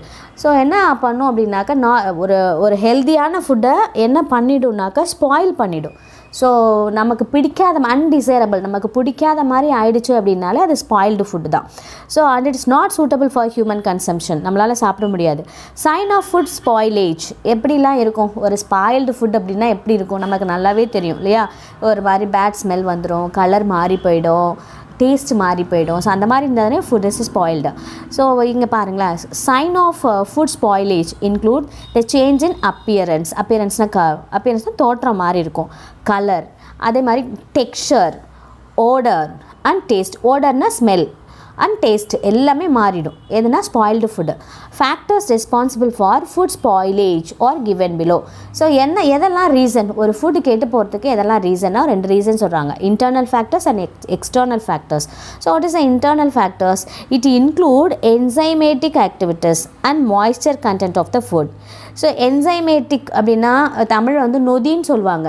நம்ம பார்த்துருப்போம்ல, முதல் நாள் சாதம் மறுநாள் தண்ணி விடாமையோ இல்லை 2-3 நாள் தண்ணி விட்டாலும் 2-3 நாள் கழித்து பார்த்தோம் அப்படின்னாக்கா ஒரு மாதிரி நொசன்னு போயிடும் இல்லையா. ஸோ அதுக்கு காரணம் என்னென்னா ஃபர்மெண்டேஷன் ப்ராசஸ். ஃபர்மெண்டேஷன் அப்படின்னா என்னென்னு கேட்டாக்கா அங்கே ஈஸ்ட்டோட கண்டென்ட் இருக்கும். ஈஸ்ட் என்ன பண்ணிடும் அப்படின்னாக்கா அங்கே இருக்கிற அந்த ஃபுட் சப்ஸ்டன்ஸை அப்படியே கொஞ்சம் சாஃப்ட் ஆக்கிடும், அப்படியே கொலாப்ஸ் பண்ணிவிடும், ரொம்ப சாஃப்ட் ஆகிடும். ஸோ அதுதான் என்சைமேட்டிக் ப்ராசஸ் அப்படின்னு சொல்கிறது, ஃபர்மெண்டேஷன் ப்ராசஸ் அப்படின்னு சொல்லுவாங்க. ஸோ அப்போ என்ன ஆகும் அப்படின்னாக்கா ஃபுட்டு வந்து அதோட ஒரிஜினல் ஸ்டேட்லேருந்து ஒரு மாதிரி கெட்டு போயிடும். ஓகேவா. And moisture content of the food. ட்ரையாகவே நீ சாப்பாடை வச்சுருந்தீங்கன்னா கூட, இப்போ சாப்பாடு யூஸ்வலாக நம்ம வடிக்கிற சாப்பாடெலாம் இருக்குல்ல, நம்ம மறுநாள் உடனே அம்மா நைட்டு தண்ணி ஊற்றிடுவாங்க. தண்ணி ஊற்றாமலாம் வச்சுட்டோம் அப்படின்னா என்ன ஆகும் அப்படின்னா அடுத்த நாள் அப்படியே அதுலேயே தண்ணி விட்ட மாதிரி இருக்கும். ஸோ அப்போ ஆட்டோமேட்டிக்காக மாய்ஸ்சர் ஃபார்ம் ஆகிடும். ஸோ அதெல்லாம் எதனால் அப்படின்னாக்கா ஃபர்மெண்டேஷன் ப்ராசஸ்னால. இன்னொன்று என்னென்னா moisture content of the food. So சில நேரம் ஃபுட்டில் வந்து கொஞ்சம் ஈரத்தன்மை இருந்ததுன்னா அதுலேயே என்ன ஆகும்னாக்க கெட்டு போயிடும். So and then external factors it is include adulterant to adulterant. It include adulterant in food, contaminated utensils and equipment, unhygienic cooking area and lack of storage facilities. So external ஃபேக்டர்ஸ்னால ஃபுட் எப்படிலாம் கெட்டு போகும் அப்படின்னா, so நம்ம சமைக்கிறதுல ஏதாவது கலப்படம் இருந்தது அப்படின்னா, ஸோ நம்ம சமைக்கிற பாத்திரம் யூட்டென்சில்ஸ்னால் பாத்திரம் கண்டாமினேட்டட் யூட்டென்சில்ஸ் அதனாலையும் கெட்டு போகலாம். எக்யூப்மெண்ட்ஸ் நம்ம பயன்படுத்துகிற சின்ன சின்ன அந்த சாதனங்கள் நம்ம சமைக்கிறதுக்கு பயன்படுத்துகிற சில எக்யூப்மெண்ட்ஸில் வந்து நல்லா கழுவாமல் சுத்தம் இல்லாமல் இருந்த கண்டாமினேட்டடாக இருந்தால் அதனாலையும் கெட்டு போகும். நம்ம சமைக்கிற ஏரியா அந்த குக்கிங் ஏரியா நீட்டாக இல்லை அப்படின்னாலும் ஈஸியாக அந்த பேத்தஜெனிக்லாம் வந்து சீக்கிரமாக ஃபுட் வந்து கெட்டு போயிடும். இன்னொன்று லேக் ஆஃப் ஸ்டோரேஜ் ஃபெசிலிட்டி. இப்போ இன்றைக்கெலாம் நிறைய வீட்டில் ஃப்ரிட்ஜ் எல்லாம் இருக்குது. ஸோ ஓரளவுக்கு நம்ம வந்து கொஞ்சம் ஒரு நாளைக்கு ஒரு நாள் சமைக்கிறத ஒரு நாள் இல்லை அடுத்த நாளுக்கு கூட நம்மளால் ப்ரிசர்வ் பண்ணி வைக்க முடியும். ஸோ ஒருவேளை அது மாதிரி ப்ரிசர்வ் பண்ணி வைக்க முடியல அப்படின்னாலும் ஃபுட் ஐட்டம்ஸ் என்ன ஆகிடும்னா கெட்டு போயிடும். ஸோ இதெல்லாம் external factors. So food preservation எப்படிலாம் உணவை வந்து ஃபுட் ப்ரிசர்வேஷன் நம்ம உணவுப் பொருட்களை எப்படிலாம் பாதுகாத்து வச்சுக்கலாம் அப்படின்னு சொல்கிறாங்க. Food preservation is the process of prevention of food from decay. இப்போ உணவுப் பொருள் கெட்டு போகிறதுலேருந்து தடுக்குது. Or spoilage by the storing in a condition fit for future use. So அது கொஞ்சம் நாளுக்கு அப்புறம் யூஸ் பண்ணுறதுக்காக எதிர்காலத்தில் யூஸ் பண்ணுறதுக்காக ப்ரிசர்வ் பண்ணி வைக்கிற முறைகள். ஸோ அதுதான் சொல்கிறாங்க. So food is preserved to. So எதுக்காகலாம் ஃபுட்டை ப்ரிசர்வ் பண்ணி வைக்கணும் அப்படின்னா ஃபர்ஸ்ட் பர்பஸ் என்னென்னா increase the shelf life of food. கொஞ்சம் அதோட லைஃப் டைமை இன்க்ரீஸ் பண்ணுறதுக்காக. ஸோ இன்றைக்கி சாப்பிட்டுக்கலாம், இன்னும் 2 நாள் கழித்து சாப்பிட்டுக்கலாம். இப்போ கவர்மெண்ட்லாம் பார்த்தோம் அப்படின்னா நான் ஃபுட்டு ப்ரிசர்வேஷன் பண்ணுறது ரொம்ப முக்கியம். ஏன்னா வந்து ஒரு நாட்டுக்கே அவங்க வந்து இப்போ நிறைய எக்ஸஸாக கல்டிவேட் பண்ணிட்டாங்கன்னா அந்த எக்ஸஸ் கல்டிவேஷனை ப்ரிசர்வ் பண்ணி வைக்கணும். அப்போ ப்ரிசர்வ் பண்ணி வைக்கணும்னா பயங்கர டிஃப்ரெண்ட் மெத்தட்ஸ்லாம் யூஸ் பண்ணி ப்ரிசர்வ் பண்ணி வைப்பாங்க. ஸோ சாப்பாடு இல்லாத காலத்தில் பஞ்ச காலத்தில் என்ன பண்ணுவாங்கன்னாக்கா அந்த ப்ரிசர்வ் பண்ண ஃபுட்டை வந்து மக்களுக்கு பயன்படுத்துவாங்க. இது இன்றைக்குன்னு இல்லை, அந்த கால அரசர்கள் முறையிலேருந்து இது நடந்துகிட்ருக்கு. அப்போது நம்ம அந்த விளையிற அந்த சீரியல்ஸோ என்ன ஃபுட்டு மெட்டீரியல்ஸ் இருக்கோ அதை வந்து அதோட லைஃப் டைமை இன்க்ரீஸ் பண்ணுறது தான் ஃபுட் ப்ரிசர்வேஷனோட மோட்டோ. ஓகே, ரெண்டாவது என்னென்னா retain the colour, texture, flavour and nutritive value. அப்படின்னா இப்போ ஒரு சீரியல்ஸ் இப்போ ஒரு தானிய வகைகள் இருக்குன்னா அதில் இருக்கிற கலர், அதாவது கலர் மாறாமல் இருக்கணும், டெக்ஸ்சர் மாறாமல் இருக்கணும், டேஸ்ட் மாறாமல் இருக்கணும், ஈவன் அதுக்குள்ளே இருக்க நியூட்ரியன்ஸ் கூட மாறாமல் இருக்கணும். ஸோ அந்த மாதிரி என்ன பண்ணணும் அப்படின்னாக்கா அதை ப்ரிசர்வ் பண்ணணும். ரெண்டாவது என்ன அப்படின்னாக்கா இன்க்ரீஸ் ஃபுட் சப்ளை. அதிகமாக உணவு வழங்கணும். அப்படின்னா ஷேர் பண்ணி தான் வழங்கணும். அப்படின்னா ஒரு இடத்துல மொத்தமாக விளையிறது எல்லாம் ஒரு இடத்துக்கு போகும், அதை ப்ரிசர்வ் பண்ணி அதுக்கப்புறம் ஷேர் பண்ணி எல்லா இடத்துக்கும் டிஸ்ட்ரிபியூட் பண்ணுவாங்க, ஈவனாக டிஸ்ட்ரிபியூட் பண்ணுவாங்க. ஸோ அந்த பர்பஸ்க்காக ஃபுட் ப்ரிசர்வேஷன் இஸ் இம்பார்ட்டன்ட். அடுத்தது decrease wastage of the food. So தேவையான அளவுக்கு மட்டும் கொடுத்துட்டு மீதி என்ன ப்ரிசர்வ் பண்ணி வச்சோம் அப்படின்னாக்கா என்ன ஆகும்னாக்கா வேஸ்ட் ஆகாமல் இருக்கும், வேஸ்டேஜ் ஆஃப் ஃபுட். அடுத்தது மெத்தட் ஆஃப் ஃபுட் ப்ரிசர்வேஷன். எப்படிலாம் ஃபுட்டை வந்து ப்ரிசர்வ் பண்ணலாம் அப்படின்னா அதுக்கு some methods இருக்குது. First one is a drying. So what is drying? Drying is the process of preservation of food by removal water moisture content in the food. It can be done either by sun drying or vacuum drying or hot air drying. So these are type of a drying. So இதில் பார்த்தோம் அப்படின்னா Sun drying அப்படின்னா வெயிலில் காய போட்டு எடுக்கிறது, serials, fish இதெல்லாம் பார்த்தோன்னா வெயிலில் ட்ரை பண்ணிட்டோம்னாக்கா ரொம்ப நாள் இருக்கும். அடுத்து வேக்யூம் ட்ரையிங் அப்படின்னாக்கா எதெல்லாம் வேக்யூம் ட்ரை பண்ணுறாங்கன்னா மில்க் பவுடர், சீஸ் பவுடர் அதெல்லாம் வேக்யூம் ட்ரை பண்ணுறாங்க. ஹாட் ஏர் ட்ரையிங்னாக்கா grapes, dry fruits, potato flakes இது எல்லாமே. Drying inhibits the growth of the micro organism such as bacteria, yeast and moulds. So இந்த மாதிரி ட்ரை பண்ணுறதுனால என்ன ஆகுனா பாக்டீரியா, ஈஸ்ட்டு, மோல்டு அப்படிங்கிற இந்த மைக்ரோ ஆர்கானிசம்லாம் என்ன ஆகிடும்னா ஸ்பாயில் ஆகிடும். அதுக்கப்புறம் ஃப்ரெஷ்ஷாக இருக்கும் இந்த ட்ரையிங் பண்ணுறதுனால. அடுத்து smoking. In this process food products like meat and fish are exposed to smoke. ஸ்மோக்னா புகை, அதாவது புகை போட்டுருவாங்க. ஸோ அந்த ஃபுட் ஐட்டமில் புகை போட்டாங்கன்னா அங்கே இருக்கிற ஈரத்தன்மையெல்லாம் போயிடும், மாய்ஸ்சர்லாம் எடுப்பட்டுரும், ட்ரை ஆகிடும். அதை கொஞ்சம் நாளைக்கு அவங்க ப்ரிசர்வ் பண்ணி வைக்கலாம். The drying action of the smoke tends to preserve the food. And then irradiation. Food irradiation is the process of exposing food to optimum level of ionizing radiations like X-rays, gamma rays or UV rays to kill harmful bacteria and pest and to preserve its freshness. இப்போ நம்ம சாப்பிட்ற food items பார்த்தோம் அப்படின்னா சில நேரம் அதுக்குள்ளே சின்ன சின்ன மைக்ரோ ஆர்கானிசம் இருக்கலாம், நமக்கு பாதிப்பை ஏற்படுத்தக்கூடிய சின்ன சின்ன மைக்ரோ ஆர்கானிசம்ஸ்லாம் இருக்கலாம். ஸோ எந்த வகையிலையும், அதாவது ட்ரை பண்ணாலோ ஸ்மோக் பண்ணாலோ அது க்ளீன் ஆகாது, அதை டெஸ்ட்ராய் பண்ண முடியாது அப்படின்னா என்ன பண்ணுறாங்கன்னா ஃபைனல் மெத்தட் என்னென்னா radiation method. So irradiation method அப்படின்னா என்ன பண்ணுவாங்கன்னா அந்த எக்ஸ்ரே காமா ரேஸ் இதில் இந்த மாதிரி ஒரு ரேஸை எடுத்து என்ன பண்ணுறாங்கன்னா ரேடியேட் பண்ணுறாங்க. ஸோ எந்த ஃபுட் மெட்டீரியல் அப்ளை ஆகும்போது ரேடியேஷன்ஸோட ஒரு நேச்சர் என்னன்னாக்க அயனைசேஷன் இருக்கும். அயனைசேஷன் அப்படின்னா என்னென்னா இருக்கிற இப்போ வாட்டர் கண்டென்ட் இருக்குன்னு வச்சுக்கோங்களேன். இப்போ வாட்டர் கண்டென்ட் என்ன ஆகிடும்னாக்க அயனைஸ், இப்போ வாட்டர்னா H2O சொல்கிறோம், H2+ன்னு O- பிரிச்சிடும். இதான் அயனைசேஷன் ப்ராசஸ். ப்ளஸ் அண்ட் மைனஸை செப்பரேட் பண்ணுறது தான் அயனைசேஷன் ப்ராசஸ். ஸோ இது போய் என்ன பண்ணுன்னா இந்த ரேடியேஷன்ஸ் போய் அந்த ஃபுட் மெட்டீரியல்ஸில் படும்போது ஸோ நல்லா ட்ரை பண்ணி அயனைஸ் பண்ணிடும். அப்போ அயனைஸ் பண்ணும்போது சின்ன சின்ன மைக்ரோ ஆர்கானிசம் கூட அதில் இறந்து போயிடும். ஸோ ஃப்ரெஷ் மெட்டீரியல்ஸாக நமக்கு கிடைக்கும். ஸோ அதனால் இது ஒரு இம்பார்ட்டன்ட் மெத்தட், ரேடியேஷன் மெத்தட். ஓகேவா? So harmful bacteria and pest and to preserve its freshness. So harmful bacteria அந்த இதெல்லாம் டெஸ்ட்ராய் ஆகிட்டு ஃபுட் சப்ஸ்டன்ஸ் எப்படி இருக்கும்னாக்கா ஃப்ரெஷ்ஷாக ப்ரிசர்வ் பண்ணலாம் நம்ம. அடுத்து cold storage. It is a process of storage the perishable foods such as vegetables, fruits and food products, milk products etc. at low temperature. Preserving the food products at low temperature slow down the biological and chemical reactions and preventing its spoilage. இது daily நம்ம வீட்டில் பண்ணுற விஷயம் தான். நம்ம லிமிட்டாக ஒரு lower டெம்பரேச்சரில் நம்ம என்ன பண்ணுவோம்னா ரெஃப்ரிஜிரேட்டரில் அழகாக ஸ்டோர் பண்ணிடுவோம். அப்படின்னா என்னென்னா ஒரு 4 நாளில் கெட்டு போகிற காய் ஒரு 10 நாள் இருக்கும், அவ்வளோதான். ஸோ அதில் நடக்கிற அந்த கெமிக்கல் ரியாக்ஷன்ஸை நம்ம கொஞ்சம் தள்ளி போடுறோம், அவ்வளோதான். ஸோ பயாலஜிக்கல் அண்ட் கெமிக்கல் ரியாக்ஷன்ஸை கொஞ்சம் தடுத்து வச்சுருக்கோம்.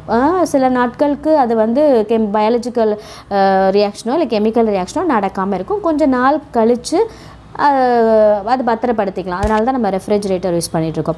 அடுத்து freezing is one of the widely used method for the preservation. So very important. This process involving storing the food below 0 degree Celsius at which microorganism cannot grow. So இந்த freezing மெத்தடில் பார்த்தோன்னா ஃபுல்லாக ice cube கண்டிஷனில் இருக்கும் இல்லையா?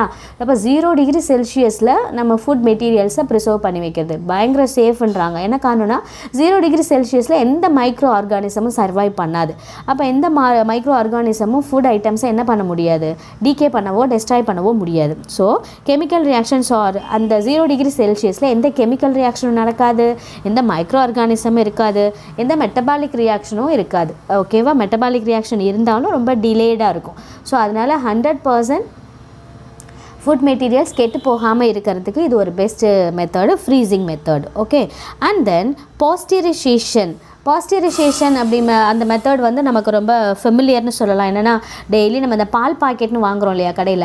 So பால் packet எப்படி preserve பண்ணி நம்ம கொடுக்குறாங்கன்னா இந்த பாஸ்டரைசேஷன் மெத்தட் தான்.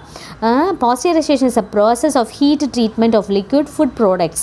ஸோ மேக்ஸிமம் இந்த பாஸ்டரைசேஷன் ப்ராசஸ் எதில் நடக்குது அப்படின்னாக்கா லிக்விட் ஃபுட் ப்ராடக்டில் தான், பால் அந்த மாதிரி ஐட்டத்தில் தான் என்ன பண்ணுறாங்க. எப்படின்னா for preservation of milk and beverages அப்படின்னாக்கா பழச்சாறுகள் அப்படின்னு சொல்கிறோம் இல்லையா, அதுதான் fruit juices like that.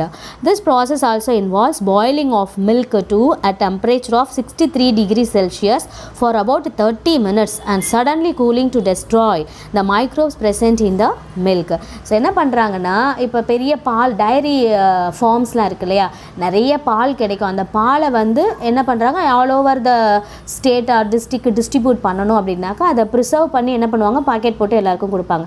So எப்படி அந்த மில்கை நிறைய கிடைக்கிற அந்த பாலை, பண்ணையிலேருந்து கிடைக்கிற அந்த பாலை வந்து எப்படி ப்ரிசர்வ் பண்ணுறாங்க அப்படின்னா ஃபர்ஸ்ட் என்ன பண்ணுவாங்க, இம்மீடியட்டாக இப்போ நம்மலாம் டெம்பரேச்சர் பண்ணோன்னா கொஞ்சம் கொஞ்சமாக தான் டெம்பரேச்சர் ரைஸ் ஆகும் இல்லையா. ஃபஸ்ட்டு ஒரு 25 டிகிரி, அப்புறம் 30 டிகிரி, 40 டிகிரி, 50, 60, 70ன்னு டெம்பரேச்சர் கொஞ்சம் கொஞ்சமாக தான் ரைஸ் ஆகும். ஆனால் அந்த பாஸ்டரைசேஷன் மெத்தடில் என்ன பண்ணுவாங்கன்னா என்டையர் மில்கையும் அட் அ ஸ்டெச்சு 63 டிகிரி செல்சியஸ்க்கு பாயில் பண்ணுவாங்க. இம்மீடியட்டாக 63 அப்போ 63 டிகிரி செல்சியஸ் எவ்வளோ நேரம் பாயில் ஆகும்னாக்கா கிட்டத்தட்ட அரை மணி நேரம் 63 டிகிரி செல்சியஸில் பாயில் ஆகும். பாயில் ஆன உடனே இம்மீடியட்டாக அதை என்ன பண்ணுவாங்கன்னா கூல் பண்ணிவிடுவாங்க. இப்போ நம்ம வீட்டில் ஏதாவது ஒரு டெம்பரேச்சர் ஒரு ஹாட்டாக ஒரு விஷயம் இருக்குது அப்படின்னாக்கா அது சில் ஆகிறதுக்கு 10 நிமிஷமாக 20 நிமிஷமும் 30 நிமிஷமாக ஆகும்.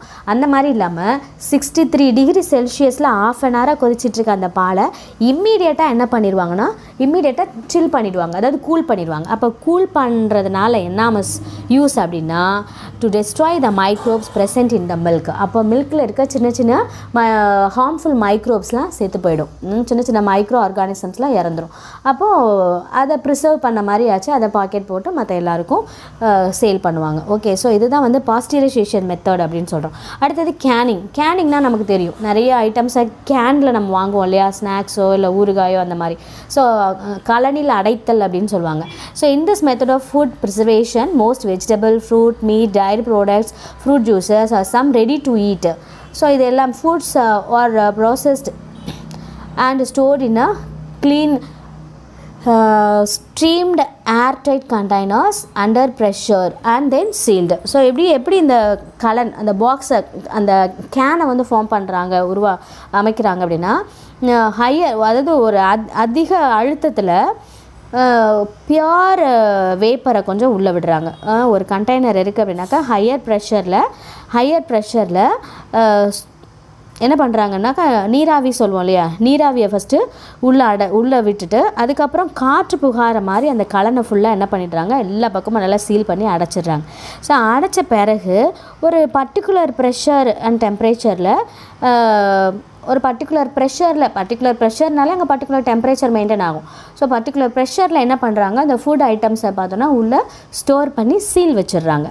Okay, it is then subjected to high temperature and cooled to destroy all microbes. So இந்த கண்டிஷனில் உள்ளே இருக்க மைக்ரோப்ஸ் எல்லாம் இறந்துடும். இப்போ நம்ம நிறைய பேக்கெட் ஐட்டம்ஸ்லாம் வாங்கி சாப்பிடுவீங்க இல்லையா, ஸோ அதெல்லாம் பார்த்தோம் அப்படின்னாக்கா உள்ளே காற்று புகுந்த மாதிரியே இருக்கும், பார்த்துருப்பீங்க. உள்ளே ஓப்பன் பண்ணி பார்த்தா உள்ளே இருக்கிற அந்த ஸ்நாக்ஸ் எப்படி இருக்குன்னா ட்ரையாகவே இருக்கும், நல்லா அதை நமத்து போகாமல் நல்லா ட்ரையாகவே இருக்கும், பார்த்துருக்கீங்களா. ஸோ காரணம் என்ன அப்படின்னாக்கா இந்த ஹை ப்ரெஷர் அண்ட் டெம்பரேச்சர் அதுதான். ஓகே, அடுத்து பார்த்தோன்னா addition of preservatives. Food can be preserved by adding natural and synthetic preservatives. So நிறைய ஃபுட்டில் வந்து ப்ரிசர்வேட்டிவ்ஸ் வந்து ஆட் பண்ணுறோம். ஸோ நேச்சுரல் ப்ரிசர்வேட்டிவும் இருக்குது, ஸோ அன்நேச்சுரல் ஆர்டிஃபிஷியல் ப்ரிசர்வேட்டிவும் இருக்குது. ஸோ நேச்சுரல் ப்ரிசர்வேட்டிவ் எது அப்படின்னாக்கா நமக்கு ஒரு சில நேச்சுரல் ப்ரிசர்வேட்டிவ்ஸ் இருக்குது, என்னென்னா சால்ட்டு, சுகரு, ஆயில் இதெல்லாம். சிந்தட்டிக் ப்ரிசர்வேட்டிவ்ஸ்னால் செயற்கையாக இன்றைக்கி நிறைய ஃபுட்டு ஐட்டம்ஸில் பார்த்தோம், கடையிலலாம் வாங்குகிறோம் இல்லையா, அதிலெல்லாம் பார்த்தோம் நிறைய ஆர்டிஃபிஷியல் ப்ரிசர்வேட்டிவ் சேர்க்குறாங்க. So that is not good for our health. Okay, natural preservatives அப்படின்னா first addition of a salt எடுத்துக்கிறோம். It is one of the oldest method of preserving food. Addition of salt removes the moisture content in the food by the process of osmosis. So நிறைய எக்ஸஸாக salt சேர்க்கும் போது அங்கே இருக்க water என்ன ஆகுதுனாக்கா உறிஞ்சப்படுது, dry ஆகிடுது அந்த material. This prevents growth of bacteria and reduces the activity of microbial enzymes. ஸோ உப்பு நிறைய போடுறதுனால அங்கே எந்த பாக்டீரியாவோ என்சைம்ஸோ வளர்கிறதுக்கு வாய்ப்பு இல்லை. அதனால அந்த பொருள் வந்து அந்த ஃபுட்டு வந்து கெட்டு போகாமல் இருக்குது. ஸோ எதுலெல்லாம் அப்படி சால்ட்டு சேர்த்து வைக்கிறாங்க அப்படின்னா meat, fish, gooseberry, lemon and raw mangoes are preserved by salting. பழைய காலத்தில் இந்த ஊறுகாய் போடுறது, கருவாடு போடுறது அதெல்லாம் சொல்லுவாங்களே, அது இந்த மெத்தடில் தான். Salt is also used as a preservative in pickles, canned food etcetera. ஊறுகாய் போடுறது, அந்த கலனில் அடைச்சி வைக்கிறது எது ரொம்ப எக்ஸஸாக ஆட் பண்ணுறாங்க அப்படின்னாக்கா சால்ட். அடுத்து பார்த்தோன்னா அடிஷன் ஆஃப் சுகர் கூட one of the preservative. So sugar or honey is added as a preservative to increase the shelf life of fruits. So எதுக்காக சுகர் சேர்த்து வைக்கிறாங்க இல்லை ஹனி சேர்த்து வைக்கிறாங்கன்னா ஸோ அந்த உணவுப் பொருள் ரொம்ப நாளைக்கு கெட்டு போகாமல் இருக்கிறதுக்காக தான். And fruit products like jams, jelly, squash etcetera. The hygroscopic nature of sugar or honey help in reducing the water content of food and also minimizing the process of oxidation in fruits. So ஹைக்ரோஸ்கோபிக்னா ஈரத்தை உறிஞ்சும் தன்மை. So இந்த சுகருக்கும் ஹனிக்கும் ஒரு nature இருக்குது, என்னென்னா ஈரத்தை உறிஞ்சும் தன்மை. ஸோ ஈரத்தை ஃபுல்லாக வாட்டர் கண்டென்ட்டை ஃபுல்லாக அதை சக் பண்ணிக்கிறதுனால ரொம்ப நாளைக்கு அந்த பொருளை வந்து கெட்டு போகாமல் இது வைக்கிது. இன்னொன்று பார்த்தோன்னாக்கா ஆக்சிடேஷன் ஆகிற அந்த பொருள் ஆக்சிடேஷன் ஆக இப்போ வந்து ஃபார் எக்ஸாம்பிள் இதில் சுகர், ஹனி அதில் சேர்த்துருக்காங்கன்னா ஆக்சிடேஷன் ப்ராசஸ் வந்து உடனே நடக்காது. ஆக்சிடேஷன் ப்ராசஸ் ரொம்ப லேட்டாக நடக்கும். அது என்ன மிஸ் ஆக்சிடேஷன் அப்படின்னா ஆக்சிஜன் வந்து அந்த பொருள் மேலே இன்வால்வ் ஆகிடும். ஸோ ஆக்சிஜன் ஒரு பொருளில் இன்வால்வ் ஆகிடுச்சு அப்படின்னாலே அந்த பொருள் சீக்கிரமாக கெட்டு போயிடும். ஓகேவா? அப்போ ஆக்சிடேஷன் நடக்காமல் தடுக்கிறது யார் அப்படின்னா அந்த சுகர் அண்டு ஹனி. அப்போ ஆக்சிடேஷன் நடக்காமல் தடுக்கிறதுனால அதுக்கு ரொம்ப நாளைக்கு ஓரளவுக்கு அதை வச்சு ப்ரிசர்வ் பண்ணி நம்ம யூஸ் பண்ணலாம். ஸோ இந்த ஆக்சிடேஷன் இன்னொரு எக்ஸாம்பிள் மிஸ் சொல்கிறேன் பாரு. இப்போ அம்மா வீட்டில் உர ஊற்றுவாங்கள்ல தயிரில், உர ஊற்றும் போது பார்த்தோன்னா இது தயிரில் இல்லை பாலில் உர ஊற்றும் போது மறுநாள் காலைல தயிர் ஆகிடும். ஒரு 2 நாள் தயிர் பார்த்தோன்னா புளிச்சா மாதிரி இருக்கும். ஒரு 4 நாள் ஆகிடுச்சு, 6 நாள் ஆகிட்டு, 8 நாள் ஆகிட்டு நம்ம வெளியிலே வச்சுட்டோன்னு வச்சுக்கோங்களேன், அந்த பால் என்ன ஆகிடும்னா அந்த தயிர் என்ன ஆகும் அப்படின்னா கொஞ்சம் கொஞ்சமாக கெட்டு போய் ஒரு மாதிரி புளிச்ச ஸ்மெல் வரும், அப்புறம் ஒரு மாதிரி பேட் ஸ்மெல் வரும், அப்புறம் ரொம்ப பேட் ஸ்மெல் வரும். அதுக்கு காரணம் என்னென்னா ஆக்சிடேஷன் ப்ராசஸ். அட்மாஸ்பியரில் இருக்க ஆக்சிஜன் அந்த மோர் கூட இல்லை தயிர் கூட ரியாக்ட் ஆகிறதுனால ஒவ்வொரு நாளும் அந்த ரியாக்ஷன் ரைஸ் ஆகிறதுனால அந்த பேட் ஸ்மெல் வருது. அப்போது ஃபுட் கண்டென்ட் எல்லாத்துலேயுமே ஆக்சிடேஷன் நடக்கும். ஃபுட் கண்டென்ட் சீக்கிரமாக கெட்டு போகிறதுக்கு காரணமே என்னென்னா ஆக்சிடேஷன் ப்ராசஸ். அந்த ஆக்சிடேஷன் ப்ராசஸை தடுக்கிறது எதுனா அந்த சுகர் அண்டு ஹனி. ஸோ அதனால தான் சுகர் ஹனி போட்டு அதில் ப்ரிசர்வ் பண்ணால் ஃபுட்டு வந்து கொஞ்சம் நாளைக்கு இருக்குது. அடுத்தது addition of oil. So addition of oil pickles prevents the contact of air with food. Oil எக்ஸஸாக நம்ம யூஸ் பண்ணோம் அப்படின்னாக்க அதே தான்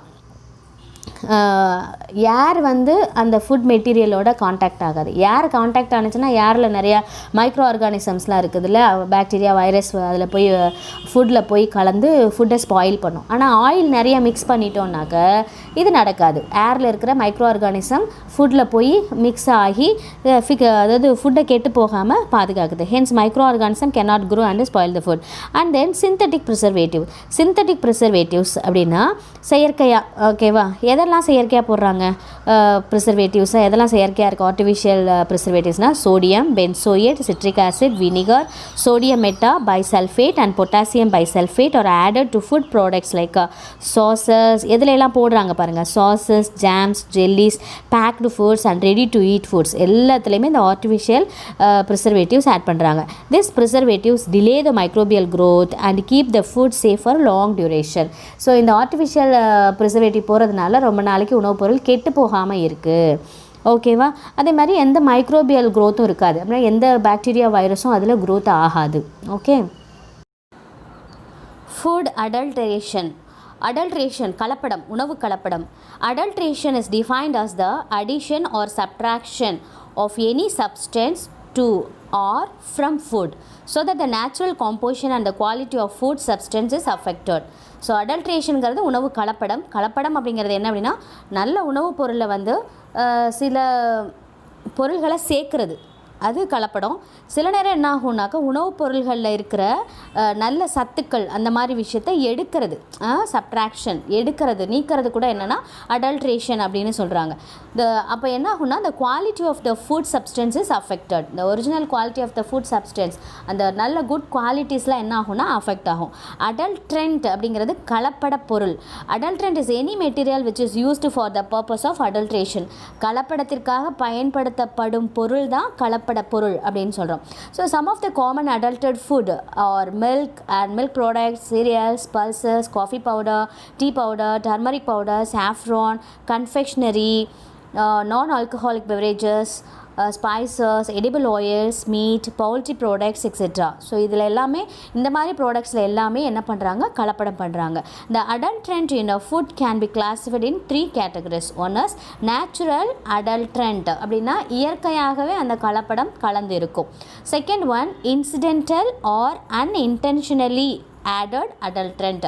ஸோ அப்படின்னா நம்மளோட விருப்பம் இல்லாமலே யதார்த்தமாக தவறுதலாக பர்பஸாக பண்ணாமல் யதார்த்தமாக அந்த அடல்ட்ரேஷன், அந்த கலப்படம் வந்து கலந்துடுறது.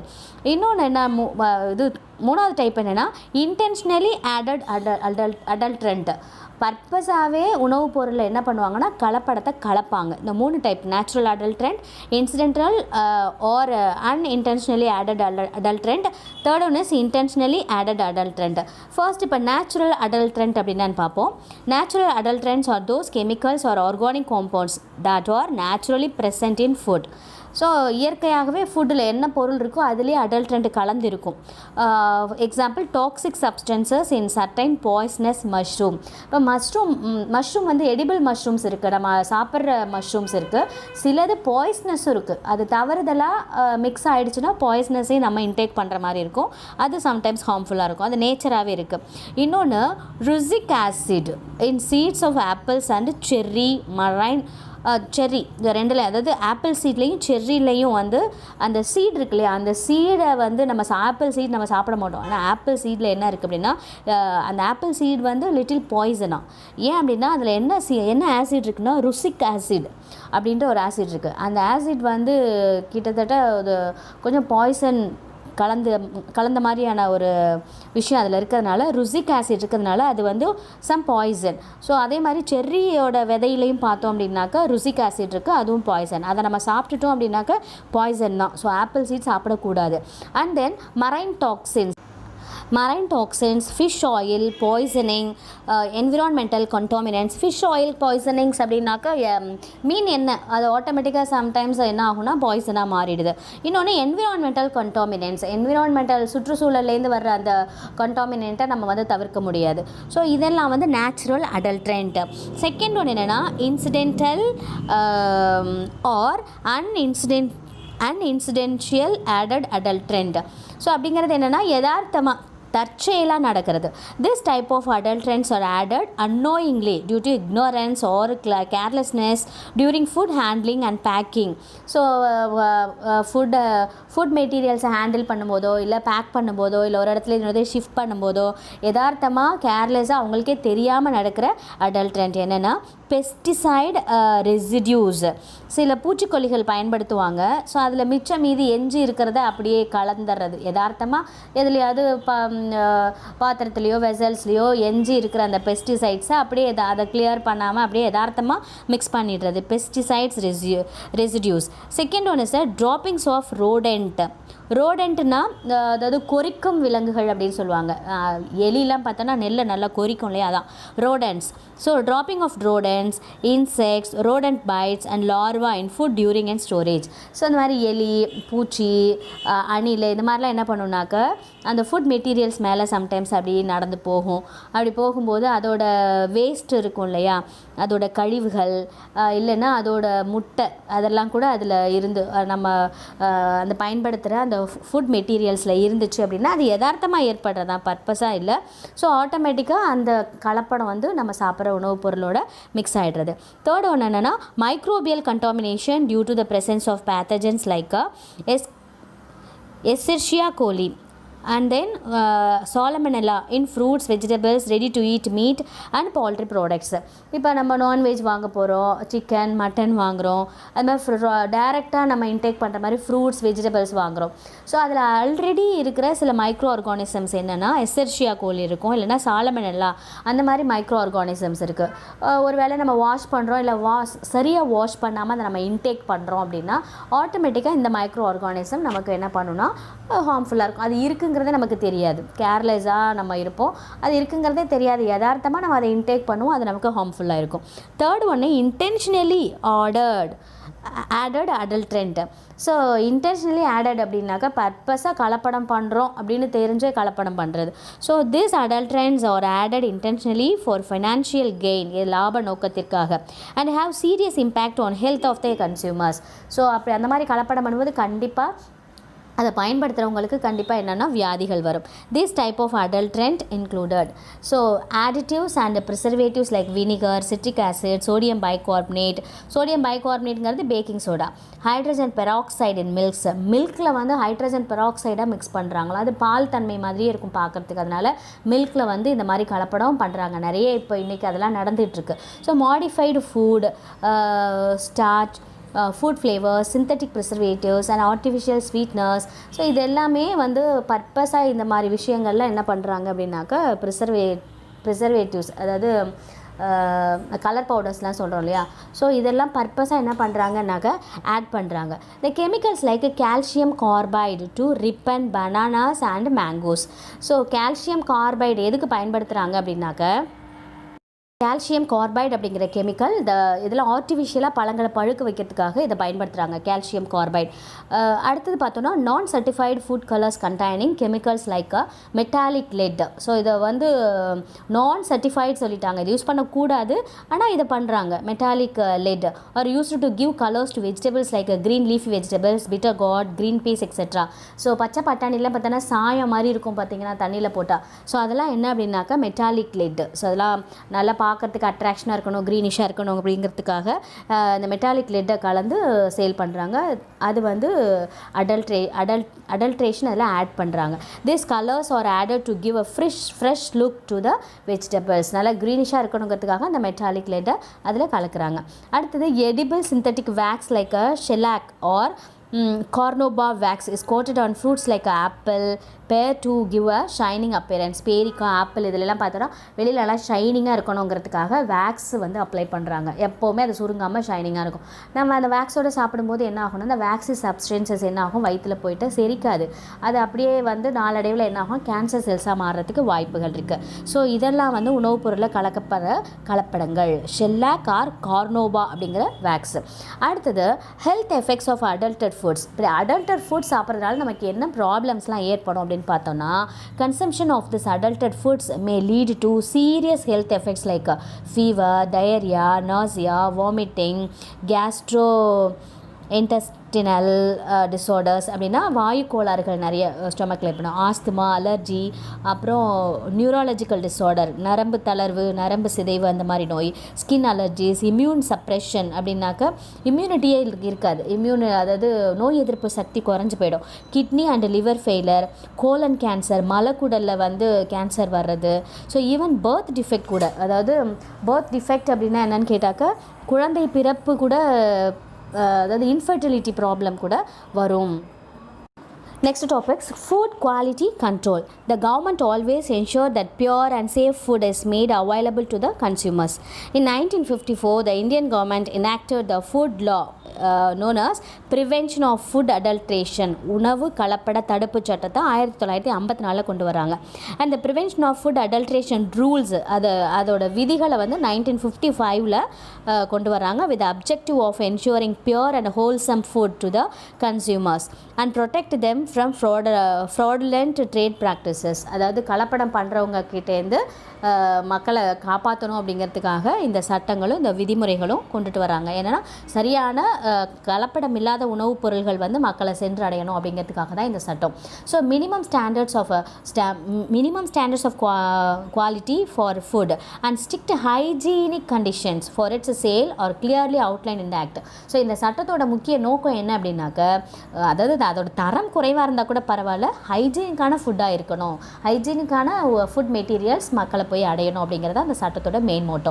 So food quality control agencies, நம்ம கவர்மெண்ட் வந்து ஃபுட் குவாலிட்டி கண்ட்ரோல் ஏஜென்சிஸ் நிறைய வச்சுருக்காங்க, நிறைய ப்ரொடியூஸ் பண்ணியிருக்காங்க. என்னென்னா ISI, AGMOC, FPO, FCI and other health departments enforce minimum standards for the consumer products. FCI means Food Corporation of India. We set up in the year 1965 with the following objectives. So FCI ஓட Moto என்ன அப்படின்னா, effective price support operations for safeguarding the interest of farmers. So விவசாயிகள் விளைய வைக்கிற அந்த ப்ராடக்ட்டுக்கு வந்து ஒரு சரியான ப்ரைஸ் ரேட்டில் வந்து அவங்க விளைய வைக்கிற அந்த பொருள்களை வாங்கணும் அப்படிங்கிறது தான் first. Effective price support. So விவசாயிகள் கஷ்டப்பட்டு விளைய வைக்கிற அந்த ப்ராடக்ட்டுக்கு சரியான விலை கொடுத்து வாங்கணும் அப்படிங்கிறது தான் first motto. Second motto, distributing food grains throughout the country. So அதாவது அந்த விளையிற விளைபொருள்கள் வந்து எல்லாருக்கும் வந்து டிஸ்ட்ரிபியூட் ஆகிற மாதிரி பண்ணணும் அப்படிங்கிறது செகண்ட் மோட்டோ. தேர்ட் வந்து maintaining satisfactory level of operational and buffer stock of food grains to ensure national security. So விநியோகம் பண்ணுறது, அதாவது ஒரு இடத்துலேருந்து இன்னொரு இடத்துக்கு ஃபுல்லாக வந்து ஒரு திருப்திகரமான நிலையில் விநியோகம் பண்ணுறது. ஸோ அது இதோட தேர்ட் ரூல். அடுத்து fourth one, regulate the market price to provide food grains to consumers at a reliable price. So சந்தை விலையை சொல்லுவாங்களே, மார்க்கெட்டிங் ரேட்டை வந்து ரெகுலரைஸ் பண்ணுறது, ஒழுங்குபடுத்துறது அப்படிங்கிறது இதோட fourth motto. Okay, so food control agencies and standardised mark and role in food safety. So நம்ம ஃபுட் வாங்கும்போது இந்தந்த மெட்டீரியலுக்கு இந்தந்த தரச்சான்றிதழ் அப்படின்னு சொல்லுவாங்க இல்லையா, ஸோ அது இருக்கான்னு நம்ம பார்த்து தான் வாங்கணும். ஸோ அப்படி பார்த்தோம் அப்படின்னா ஐஎஸ்ஐ முத்திரைன்னு சொல்லுவாங்க பாரு, இந்தியன் ஸ்டாண்டர்ட்ஸ் இன்ஸ்டிடியூஷன் அப்படின்னா என்னென்னா known as bureau of Indian standard, BIS. So அந்த ரெக்கக்னைசேஷன் இருக்கணும். எதுக்கெல்லாம் அப்படின்னா certifies industrial products like electrical appliances like ஸ்விட்சஸ், wire cables, water heater, electric motor, kitchen appliances, இதில் எல்லாத்துலேயுமே என்ன இருக்கணும்னா ஐஎஸ்ஐ முத்திரை இருக்கணும். அடுத்தது அக்மார்க் அக்ரிகல்ச்சர் மார்க்கெட்டிங். ஸோ அப்படின்னா விவசாய பொருட்கள் எல்லாத்துக்குமே இந்த அக்மார்க் முத்திரை இருக்கணும். ஓகேவா, வேளாண் பொருள்கள் சொல்லுவாங்கள்ல, அது எல்லாத்துக்குமே இந்த அக்மார்க் முத்திரை இருக்கணும். Certifies agricultural and livestock product அப்படின்னா கால்நடை உற்பத்தி பொருள்கள், கால்நடை உற்பத்தி பண்ண பால், அந்த டைரி ப்ராடக்ட்ஸ் அதுதான் சொல்கிறோம். And then like serials, essentials oil, pulses, honey, butter etcetera. So இதுக்கெலாம் கண்டிப்பாக என்ன இருக்கணும்னா அக்மார்க் முத்திரை இருக்கணும். தேர்டு வந்து FPO fruit process order. So certifies the fruit products like juice, jams, sauce, canned fruits and vegetables, pickles. இதுக்கெல்லாம் என்ன முத்திரை இருக்கணும், என்ன ஸ்டாண்டர்டைஸ்டு மார்க் இருக்கணும்னா FPO ஃப்ரூட் ப்ராசஸ் ஆர்டர். அடுத்து last FSSAI food safety and standards authority of India. So இதோட motto என்னென்னா responsible for protecting and promoting the public health through the regulation and supervision of food safety. So மக்கள் வாங்கி பயன்படுத்துகிற உணவுப் பொருள்கள் வந்து நல்ல பாதுகாப்பானதாக இருக்கா, எந்த கலப்படமும் இல்லாமல் இருக்குதா அப்படின்னு செக் பண்ணி இந்த முத்திரையை வந்து வழங்குவாங்க. ஸோ அதான் FSSAI அப்படிங்கிறது.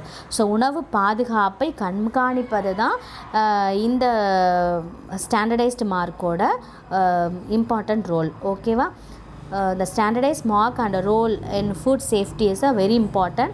ஸோ ஒவ்வொருத்தரும் இதை நம்ம தெரிஞ்சிருக்கணும். நம்ம எந்த பொருள் வாங்க போனாலும் இந்த முத்திரைகள் இருக்கா அப்படின்னு பார்த்து செக் பண்ணிவிட்டு நம்ம வாங்கி சரியான உடல் நலனை காக்க வேண்டும்.